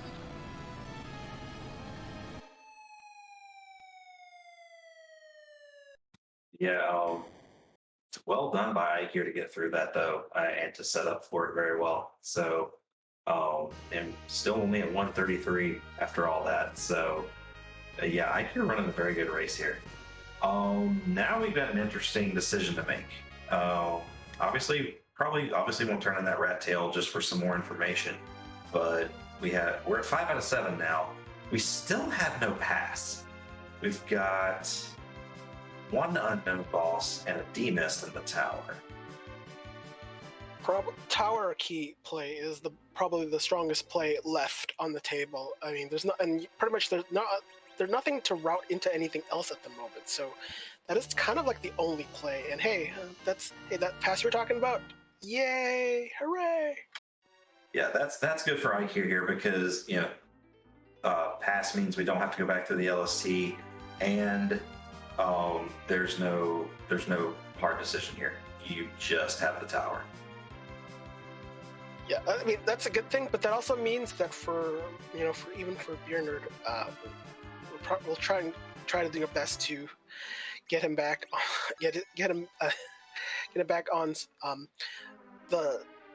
mean, when this is the kind of the last location effectively, you better hope you're the one you're the one ahead of on the last location, because this is the only play left on the table. So there is kind of there's some, as a runner, you probably have this kind of fear in the back of your mind, like, oh, what have my opponents gotten here before I have? And that is certainly a scary thought.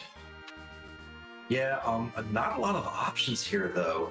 It's like you were talking about earlier. Unless Beernerd did that keyless tower before going to the moon, even then, Moon had one required boss. Giant had two. So, yeah, there's not a lot of time loss you can really eat here by routing. It's just kind of what do you find here?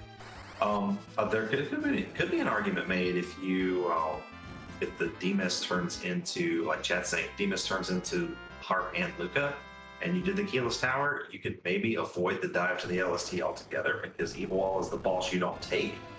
But I'd be really in this situation. I'd be really hard pressed to actually route that way. Yeah, we'll have to see what the outcome is to understand what could have possibly happened. Like, if, say, the super cannon does net you nothing, then doing the keyless tower would actually be the strongest play. So it really depends on what's left, and what's left kind of can really determine what the potential result is. Like, if literally nothing comes out of super cannon, then keyless tower would have actually been the play.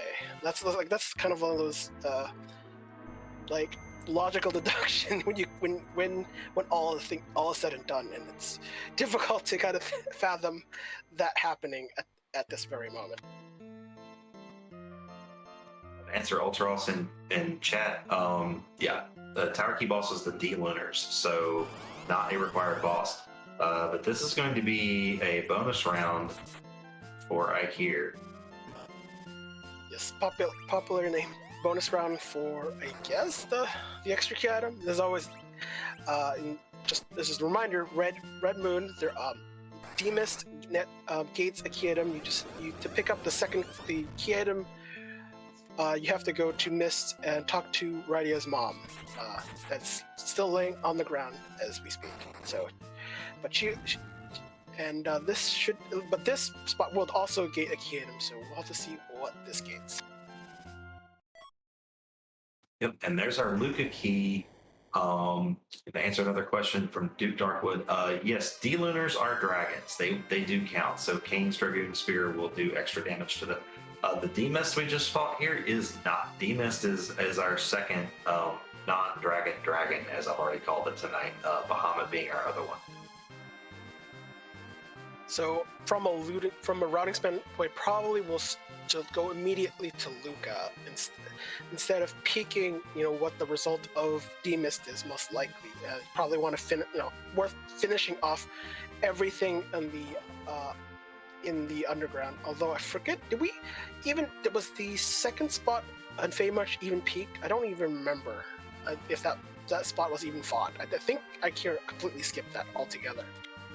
Both Eykir and Beernerd left that Lunar Sparkle at Asura on the table. Did not even peek it. Yeah, starting to wonder if, say, that spot has like Harp. It's one of those things where the Water Hag was free, but that was not, and kind of hoped it was alt gauntlet, but not. So there's still quite a bit of the seat to go, and that package. But looks like Luca is the play at the moment. Yeah, so we have Luca, we have package. Don't have the Twin Harp yet. Zolly is right. We did see Ogopogo. Ogopogo was Baron basement. So the Assura spot is the plague. So that would have been a good early peak because you'd probably, at least in Beernerd's case, may have been able to have a RA1 Kane with the Dragoon Spear. That plague would have been free. Yeah. I completely agree with that idea. Like that was like, what if it was plague? It would have been free. Like that plays are made or not made. So, you might get punished later instead of now. So. And thank you, Eykir, for checking my favorite chest. Whenever I go through the sealed cave, it doesn't matter if I'm in go mode or what. I'll pick that chest up, and it's a samurai bow. I've spiked so much good gear from that chest. I've pretty much dubbed it as my particular chest that I will peek every run. It's on the way, so it is super nice that it's like, hey, take me, loot me now. But, I mean, there's the pasta chest in Antlion Cave. I think I'm going to try to claim this one in the Seal Cave as the Y2 Sky chest. Someone has to make it happen. I don't think you get to dub your own chest though. That requires the community to agree with that. I don't know. We'll see. It is. I do like looting those 2 chests on the way. And hey, do you want to do Forge now? Yeah, we could go Forge. But yeah, you're welcome to call the chest wherever you want. I'm still gonna grab it every time I go to the Seal Cave. Our boss here is this is a fun gauntlet spot. Oh yeah. Not can't be solved with flames. There are fights where you can't flame everything, and not having edge going first is hindering the effectiveness. So the bats get first go at it, and that is super annoying. But hey, Yang is helping. Yeah, with the levels that Yang has here, Kick will do work. And the vamp ladies are also mages. They're not just undead, but they're also mages. It's kind of one of those things. So the bonks from Rosa with the silent staff did actual work.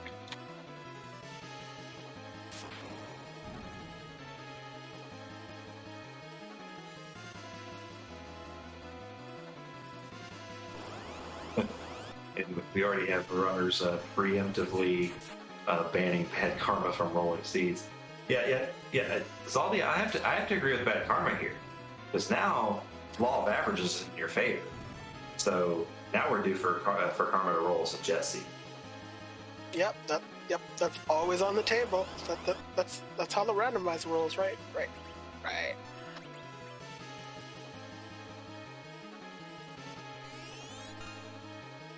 Some fun facts about the Screamer. I think it's a mech and a giant. Now, it looks nothing like either, but is classified as those. So, do as much as what you with that information. Good for Thunderclaw, good for Charmclaw. Confusing why that monster has those properties. I was today years old when I learned that. Thanks, Deathlight. Speaking of thanks, while Eykir is working through this gauntlet, I am going to take another minute to shout out our awesome restream crew. Bad Karma for rolling this gorgeous seed. Zaldi for pushing the buttons, hanging out with us tonight, and Deathlight, love putting on this show with you tonight. Looking forward to seeing how it ends. Having lots of fun, and hey, Warp doing work. This seed exit practically non-existent because Rosa gated by by Zot Tower not having access. So Palom, this seed, MVP for making this seed a little bit shorter. Yeah, definitely, and I really don't think this was due to Lackish, because both our runners shopped quite a bit throughout the game. So I don't think it was just for the fact of we didn't shop enough, we didn't find the exits. I think we just kind of got randoed into hey, you have to walk the LSC without exit. Right. So what we have left is the special part. So do we check package that I think we picked up from leaving the tower? Harp is not on the table. There's Demis check. So we're going through the front door. So we're not checking. We're not checking Radia's mom first. But okay. So, and we now found out that Dr. Luge cloned himself into the package. A worthy villain of the seed. Yeah, I think. Yeah, you can just go to either one at this point. Is any of the boss spots left as Zonk? Well, Yeah. we don't know where Harp Yeah, is. that's the Fire Blizzard's thinking what I'm thinking. Yeah, so I think we only have the Magnus Cave and the Kaipo boss spots left. So they have to be, yeah. And so you just go straight to this instead of the music, which I think that this is a little bit faster. So sorry, no required harp this time. We're not doing required harp this seed, unfortunately. So Yeah, and with no exit, this is absolutely faster. well, I think Rosa does have exit, but but I think the sequence, I guess, wow, fighting between this and harp, wow. Well, those are decisions.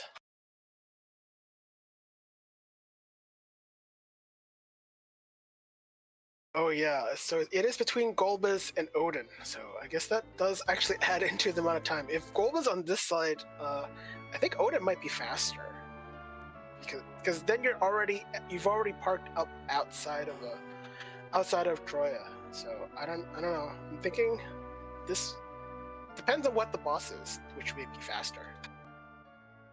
Yeah, so think about this. What if the race comes down to Eykir goes here, Beernerd goes Twin Harp, and it comes down to which one has the Golbez? And it's package Golbez. Oh, goodness.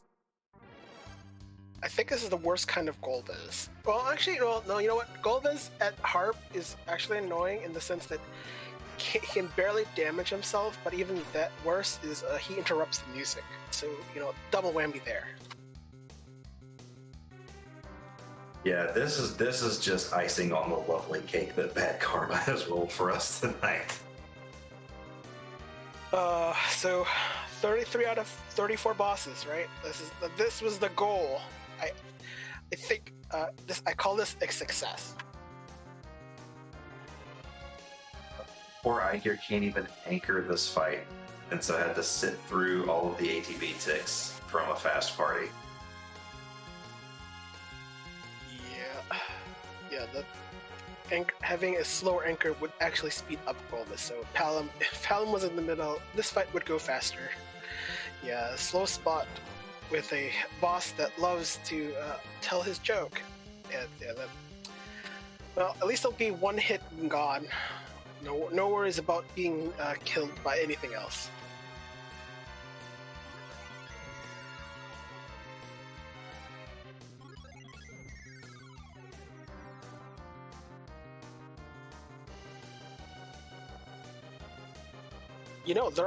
There are I had to actually look at the list. Of the remaining races. I thought there are still plenty of more Red Moon Waning matches going on. So there will be more of this. No worries. Definitely also with the Blue Moon Wanings, and I think Waxing is still going on too. So there are more races. I think if hopefully this concludes quickly enough, maybe we'll get to move on to the other race that's going on. This race extending quite a bit due to the mastery of seed rolling by our dear Bad Karma. Yeah, it's been a tough seed, but Eykir has actually played it relatively well. Given that it was a near hundo here, all of the some of the extra looting and shopping that Eykir did early on ended up paying off because he was very well set up for particularly those giant fights. Readily able to exploit elemental and monster type weaknesses. So yeah, Eykir's going to clear this heinous seed in under 2 hours. That's impressive. I mean, this is the trash file that got rolled. So I'm happy that this seed is coming to a definitive conclusion really soon. And hey, I see those flags. I guess it's time to go to bed. I'm confused. I'm getting old. I'm feeling old. So tell me, confirm my suspicions. Yeah, look, I may be getting old and it's past my bedtime, but I'm definitely not going to do that until I see some crack of final boss. So what's really going on here is we can't randomize Zeromus' spot. He's too big, he's too bad, he's too powerful. Big bangs are nasty. So what we can randomize is his sprite, and we have a pool of over 500 options that are picked. We picked one from random for every seed, and so um, Deathlike, you've done fantastic tonight. I am going to let you ask the eternal question here. Oh, is it whose butt are we going to kick tonight? Oh, yeah, and then there are always a lot of extra questions that come with it because, everyone's inquisitive. You gotta have a question.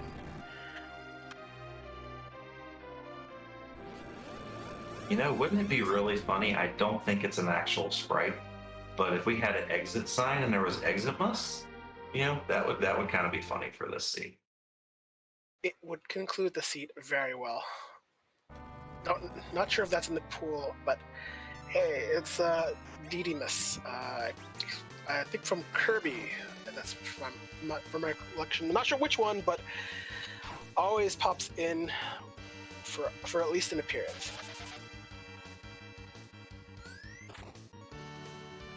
That is definitely a Kirby end boss. So Avalon firing off a Big Bang nerfing nuke.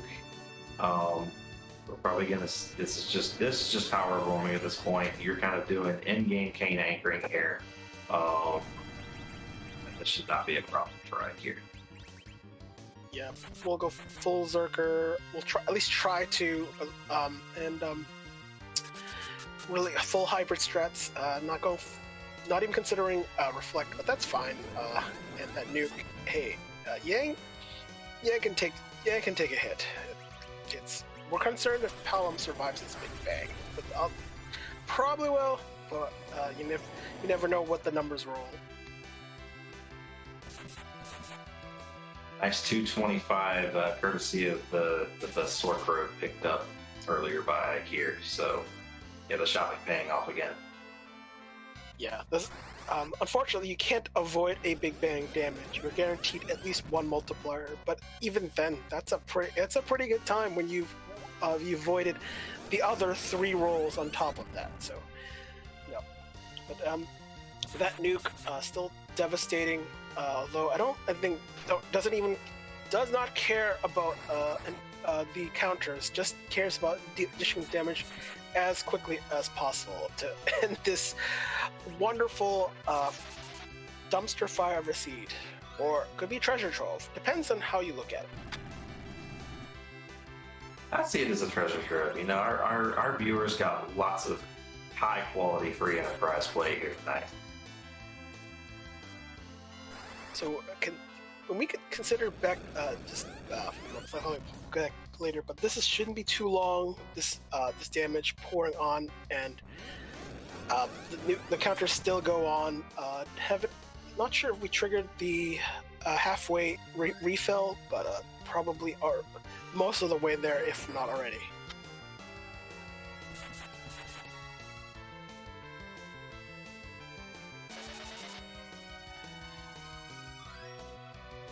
Yeah, definitely getting there. I like this strat by Eykir. Kind of harkens back to the back to just the casual run-throughs you'd take of this game when it first came out, where your party's leveled up to the gills. You're not worried about the other mechanics. You're just kind of weathering the counters. Rose is doing healing. Your 3 melees are swinging. Your 1 black mage is just firing off nukes. This kind of strat here brings back some memories, some very old memories. I mean, you could kind of do that in advanced port, but you're always held to a Cecil. But this is fine. If you've ever played the advanced port, this would feel kind of at home. Reasonably, kind of at reasonable levels, and taking on Z, like, no worries, no problems. I think that's the refill, and we are at Rocks phase. Yeah, that was the medio tip. So Rocks means we are very close to the end. Edge is gonna swing. Rose is going to throw white. I think this will do it.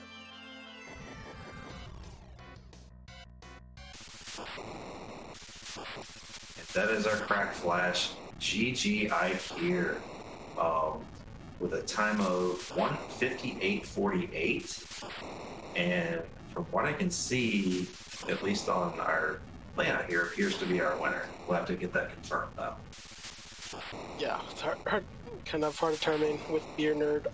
We don't know Beernerd's situation, so it's difficult. But at this point, I guess we'll think that all the time got adjusted. So I think that might be what it is. Yep, and Scala Kitty confirming for us in chat that he is the winner. And sorry, the time is actually 1:56:32. And with that, we have Eykir joining us in the booth. Eykir, GG, but that's all I got. That's all I'll take. I mean, that was a seed. The way I played it was probably a seed. I don't think I would like to. I disagree there.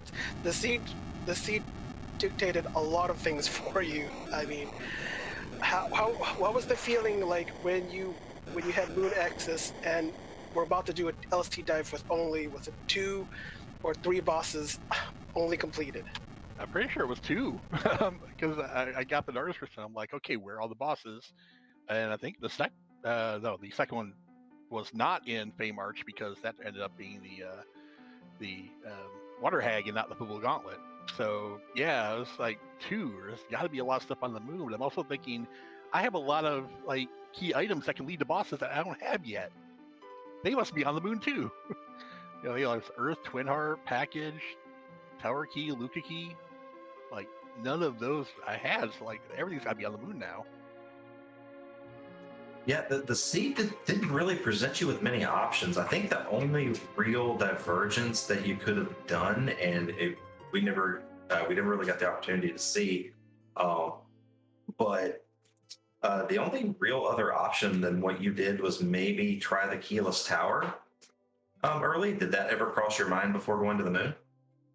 It did, but that would give me 2 items. I knew it was Miss Dragon, who wasn't an objective, and like I know all the bosses I could see on the Earth were nothing. So my thought was, okay, Miss Dragon can at most have 2 things that might give me. It could lead to everything on the Earth, but the moon is where I think the majority of things are going to be. So I went there, and turned out the moon was not where the majority of things were. I mean, the giant was. I mean, that after the moon was like near empty, it's like, okay, it's got to be the giant, but I want to check this Earth crystal I got from Avalon first. Yeah, giant looked really lucrative at that point, and that was a hard required giant. That was a bad karma special. Was there any thought to at least peeking the other sparkle? I think we came to the conclusion it was a plague at that spot. That would have been practically free, but would you had any thought to at least peeking that spot before leaving Fey March? I did not even consider it, no, because at that point I think I'd just seen Wyvern. I hadn't seen any of the other 4, so I didn't know who it was. And like, the most you can have is a key item. I've been having bad luck with key items. Let's just leave it. Yeah, go to the moon. I know the moon's burned me in the past, but I'm going there anyways. There's 6 boss checks up there, and you can get a whole bunch of key items. Like I said, the lack of key items is what drove me to the moon mostly. Yeah, definitely at the point you're at. I'm thinking, just got to clear the moon and hope we get some key items. But yeah, no, very well played. Despite the challenge, you come out with a sub 2. You were very well set up for those giant fights. Especially with the elemental weaknesses on Kenatsu. Yeah, so it's just very well played. It was funny. I got rid of Yang early, and I'm like, ooh, wait, I prefer Yang over Sid. Well, let's see if I can get underground and see if I can get a grind going. And fortunately, Sirens were on the way underground. So as you saw, I did the pan first and immediately swapped out Yang, because I think Yang's a stronger post-game or end-game boss or in-game character. And it really showed with his ice and lightning claws that he was just wrecking things. Oh yeah, he was definitely doing work, especially on Kainaza. There was like I was in thought like wondering why you kept keeping the Sid. Were you looking? I assume you were doing a lot of shopping. I assume you were looking for a curse ring in the Yes, shop. I was looking for a curse string the entire scene, never found one. I was also looking for Bacchus wines and never found them either. Because it was a very heavy melee party. I mean, we had only 2 casters as our options, Rosa and Helon. Everybody else was melee, so Bacchus wines would have been nice. I probably could have grinded to get them, but I figured my fights would be best enough that I just need like 1 or 2 casts and then be done.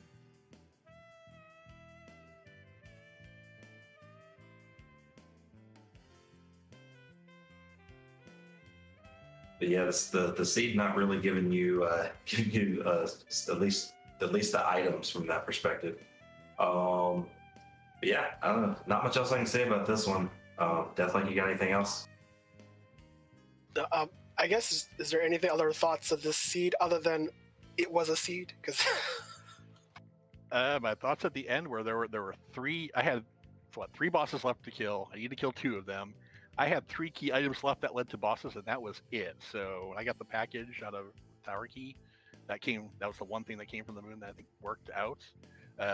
It's like, okay, I'm doing Luca because something's got to be there, and then I'm doing package, or I could pick up Twin Heart from Mist Dragon, which I think is what I had to have, and do that. I was debating on which one would be faster, and which one was faster depends on where Golbez was. And I picked wrong, but we got the meme Golbez at package funness, which really panicked me because I was thinking, oh god, this is going to lose me the game. Got 50-50 wrong, but other than that, yeah, the seed was good, and just swept through things, had 1 or 2 scary fights, but made it through, especially that the Pale Dim on the way down to the underground. Yeah, it was a good seed, and were the opponents, and we were really close. So I was worried about in the entire race. Yeah, definitely. Both of you put on a good show for sure. But yeah, very well run, and I'm definitely looking forward to seeing your future races in the waning bracket here. And here, I don't think I know who I'm up against yet.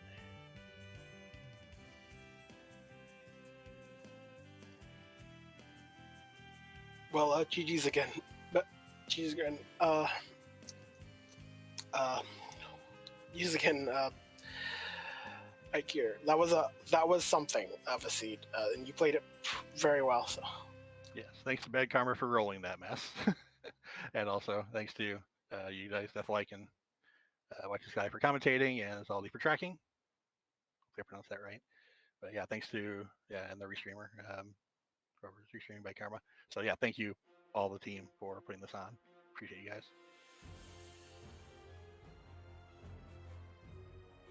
You're welcome, Eykir.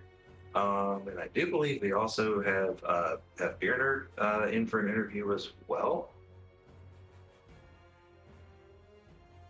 Yeah, and there we are. We were joined by Beernerd. Yeah, I'll start with the same way I started with Eykir. That was a thing that happened.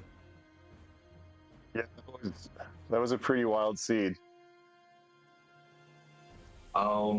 So we got a good look at what Eykir did. Kind of just went up to the moon once. Really, there was nothing much coming out of the underground. Is that kind of what you did too, or did that demist at the top of the tower tempt you before going to the moon? No, I actually ended up going to the giant first, but I did skip demist at the top of the tower because it looks like it cut out around Dwarf Castle. Yeah, I believe so. Yeah, so I went to giant and banged my head against Kainaza for 20 minutes and then finally made it through. yeah, seeing what was at the giant, I mean, I didn't have a chance to see much of what you could do, but I don't, and probably didn't do a grind before that, right? Like there was, because that the bosses at both spots were not tame at all, given the circumstances. Yeah. No, so I had popped a couple sirens before going up because I couldn't figure out what to do. So I was like, well, I'll put some levels on and think about it. And then I was like, okay, we'll check giant because I had no exit I wasn't gonna go shopping for exits, so I didn't. I knew it was gonna be running out of. I don't know the dungeons backwards. I only know them forward, so it would have been humorous if you could see me trying to puzzle my way out of the lunar subterranean. But I ended up doing a bit of a Mac Giant grind while I went up there and found I couldn't do it. Then I had to run out of the Giant and change my anchor, then run back in. So I ended up with a Sid anchoring. So it was kind of a mess, but it was a fun mess. I really enjoyed it. Yeah, I think well, your opponent Eykir, like he did the walk of shame out of the LST, so there was not much to be said about the access to exit. So you weren't alone in thinking that way. Yeah. No, it's definitely amusing. I kind of had to chuckle a few times trying to find my way out of. So I ended up doing Harp as well. So trying to walk backwards out of Lucky Key, Harp, and Lunar Subterranean is all the dungeons I never walk out of.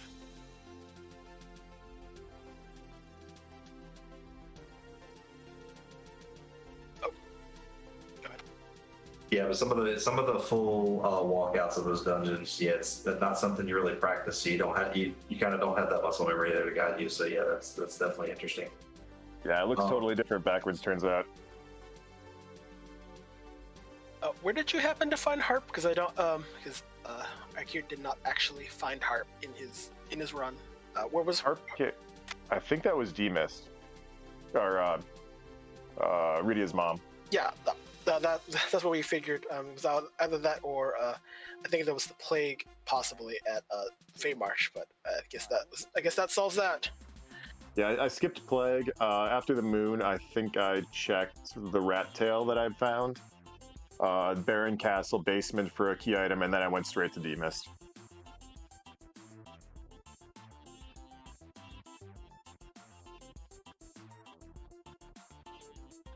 Yeah, I got you. But yeah, despite the seed and all that, you definitely were putting on a good show there. Definitely liked, especially liked your early game. One of the big things early game that kind of turned the corner a little bit was there was a Murasame in the Avalon traps. There it wasn't the Black Hat one you had to bail out of. It was I think it was the Mad Ogres, or it might have been the Stalemate Skull. I'm not sure. But yeah, what ended up being kind of the strength of your party kind of as you got towards the end game there? I didn't get much more. I think I just had like a Ninja Sword, Full Moon Edge, and Dragoon Spear Cane. So I just a good White Magic, good Anchor, and 3 fine Berserkers. It's kind of what I did it with. Yeah, pretty much at this. Eykir at the same party you did, so that was not much help. I think the struggles early. I think you kind of set out of the Avalon checks, right? The Avalon Castle checks. You were having a few problems with some of the trap chests. I think that was. Some of the struggles. I think you also did the trap chest in Avalon Cave as well. Yeah, I did both trap chests on the way down to the underground. I got some cash out of Avalon Castle, realized that those fights were going to take too long, and then I just wasn't set up or ready for them. So the other ones were a little bit easier considering what I had. I was able to take both of those out and get some levels on to push through the fights to the underground.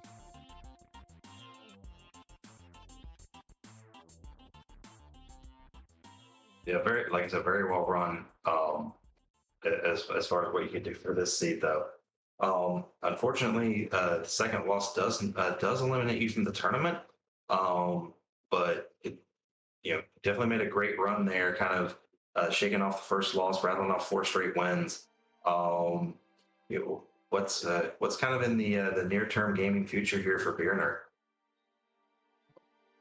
Well, this is the only thing I really play now when the tournaments come around. So I might get a few dailies, or excuse me, the weekly events in between the tournaments. But I'll definitely be watching the rest of this. It's fun to watch. I might even run a few seeds just because they're really fun. Other than that, I think I'll probably take it easy until the next, whatever the next event for Free Enterprise is. Definitely be looking forward to watching your race and hopefully racing against you at some point. Beernerd, you definitely put on a good show for us here. So yeah, Well, thanks. well done, and looking forward to the next season and what's coming next. So Okay, thanks so much. Well, sorry my stream cut out. That was unfortunate. And thanks, guys, for commentating and watching the show, and everybody who is watching, and everybody behind the scenes, and definitely my opponent, Eykir. GG's to Eykir. Good luck in your future matches.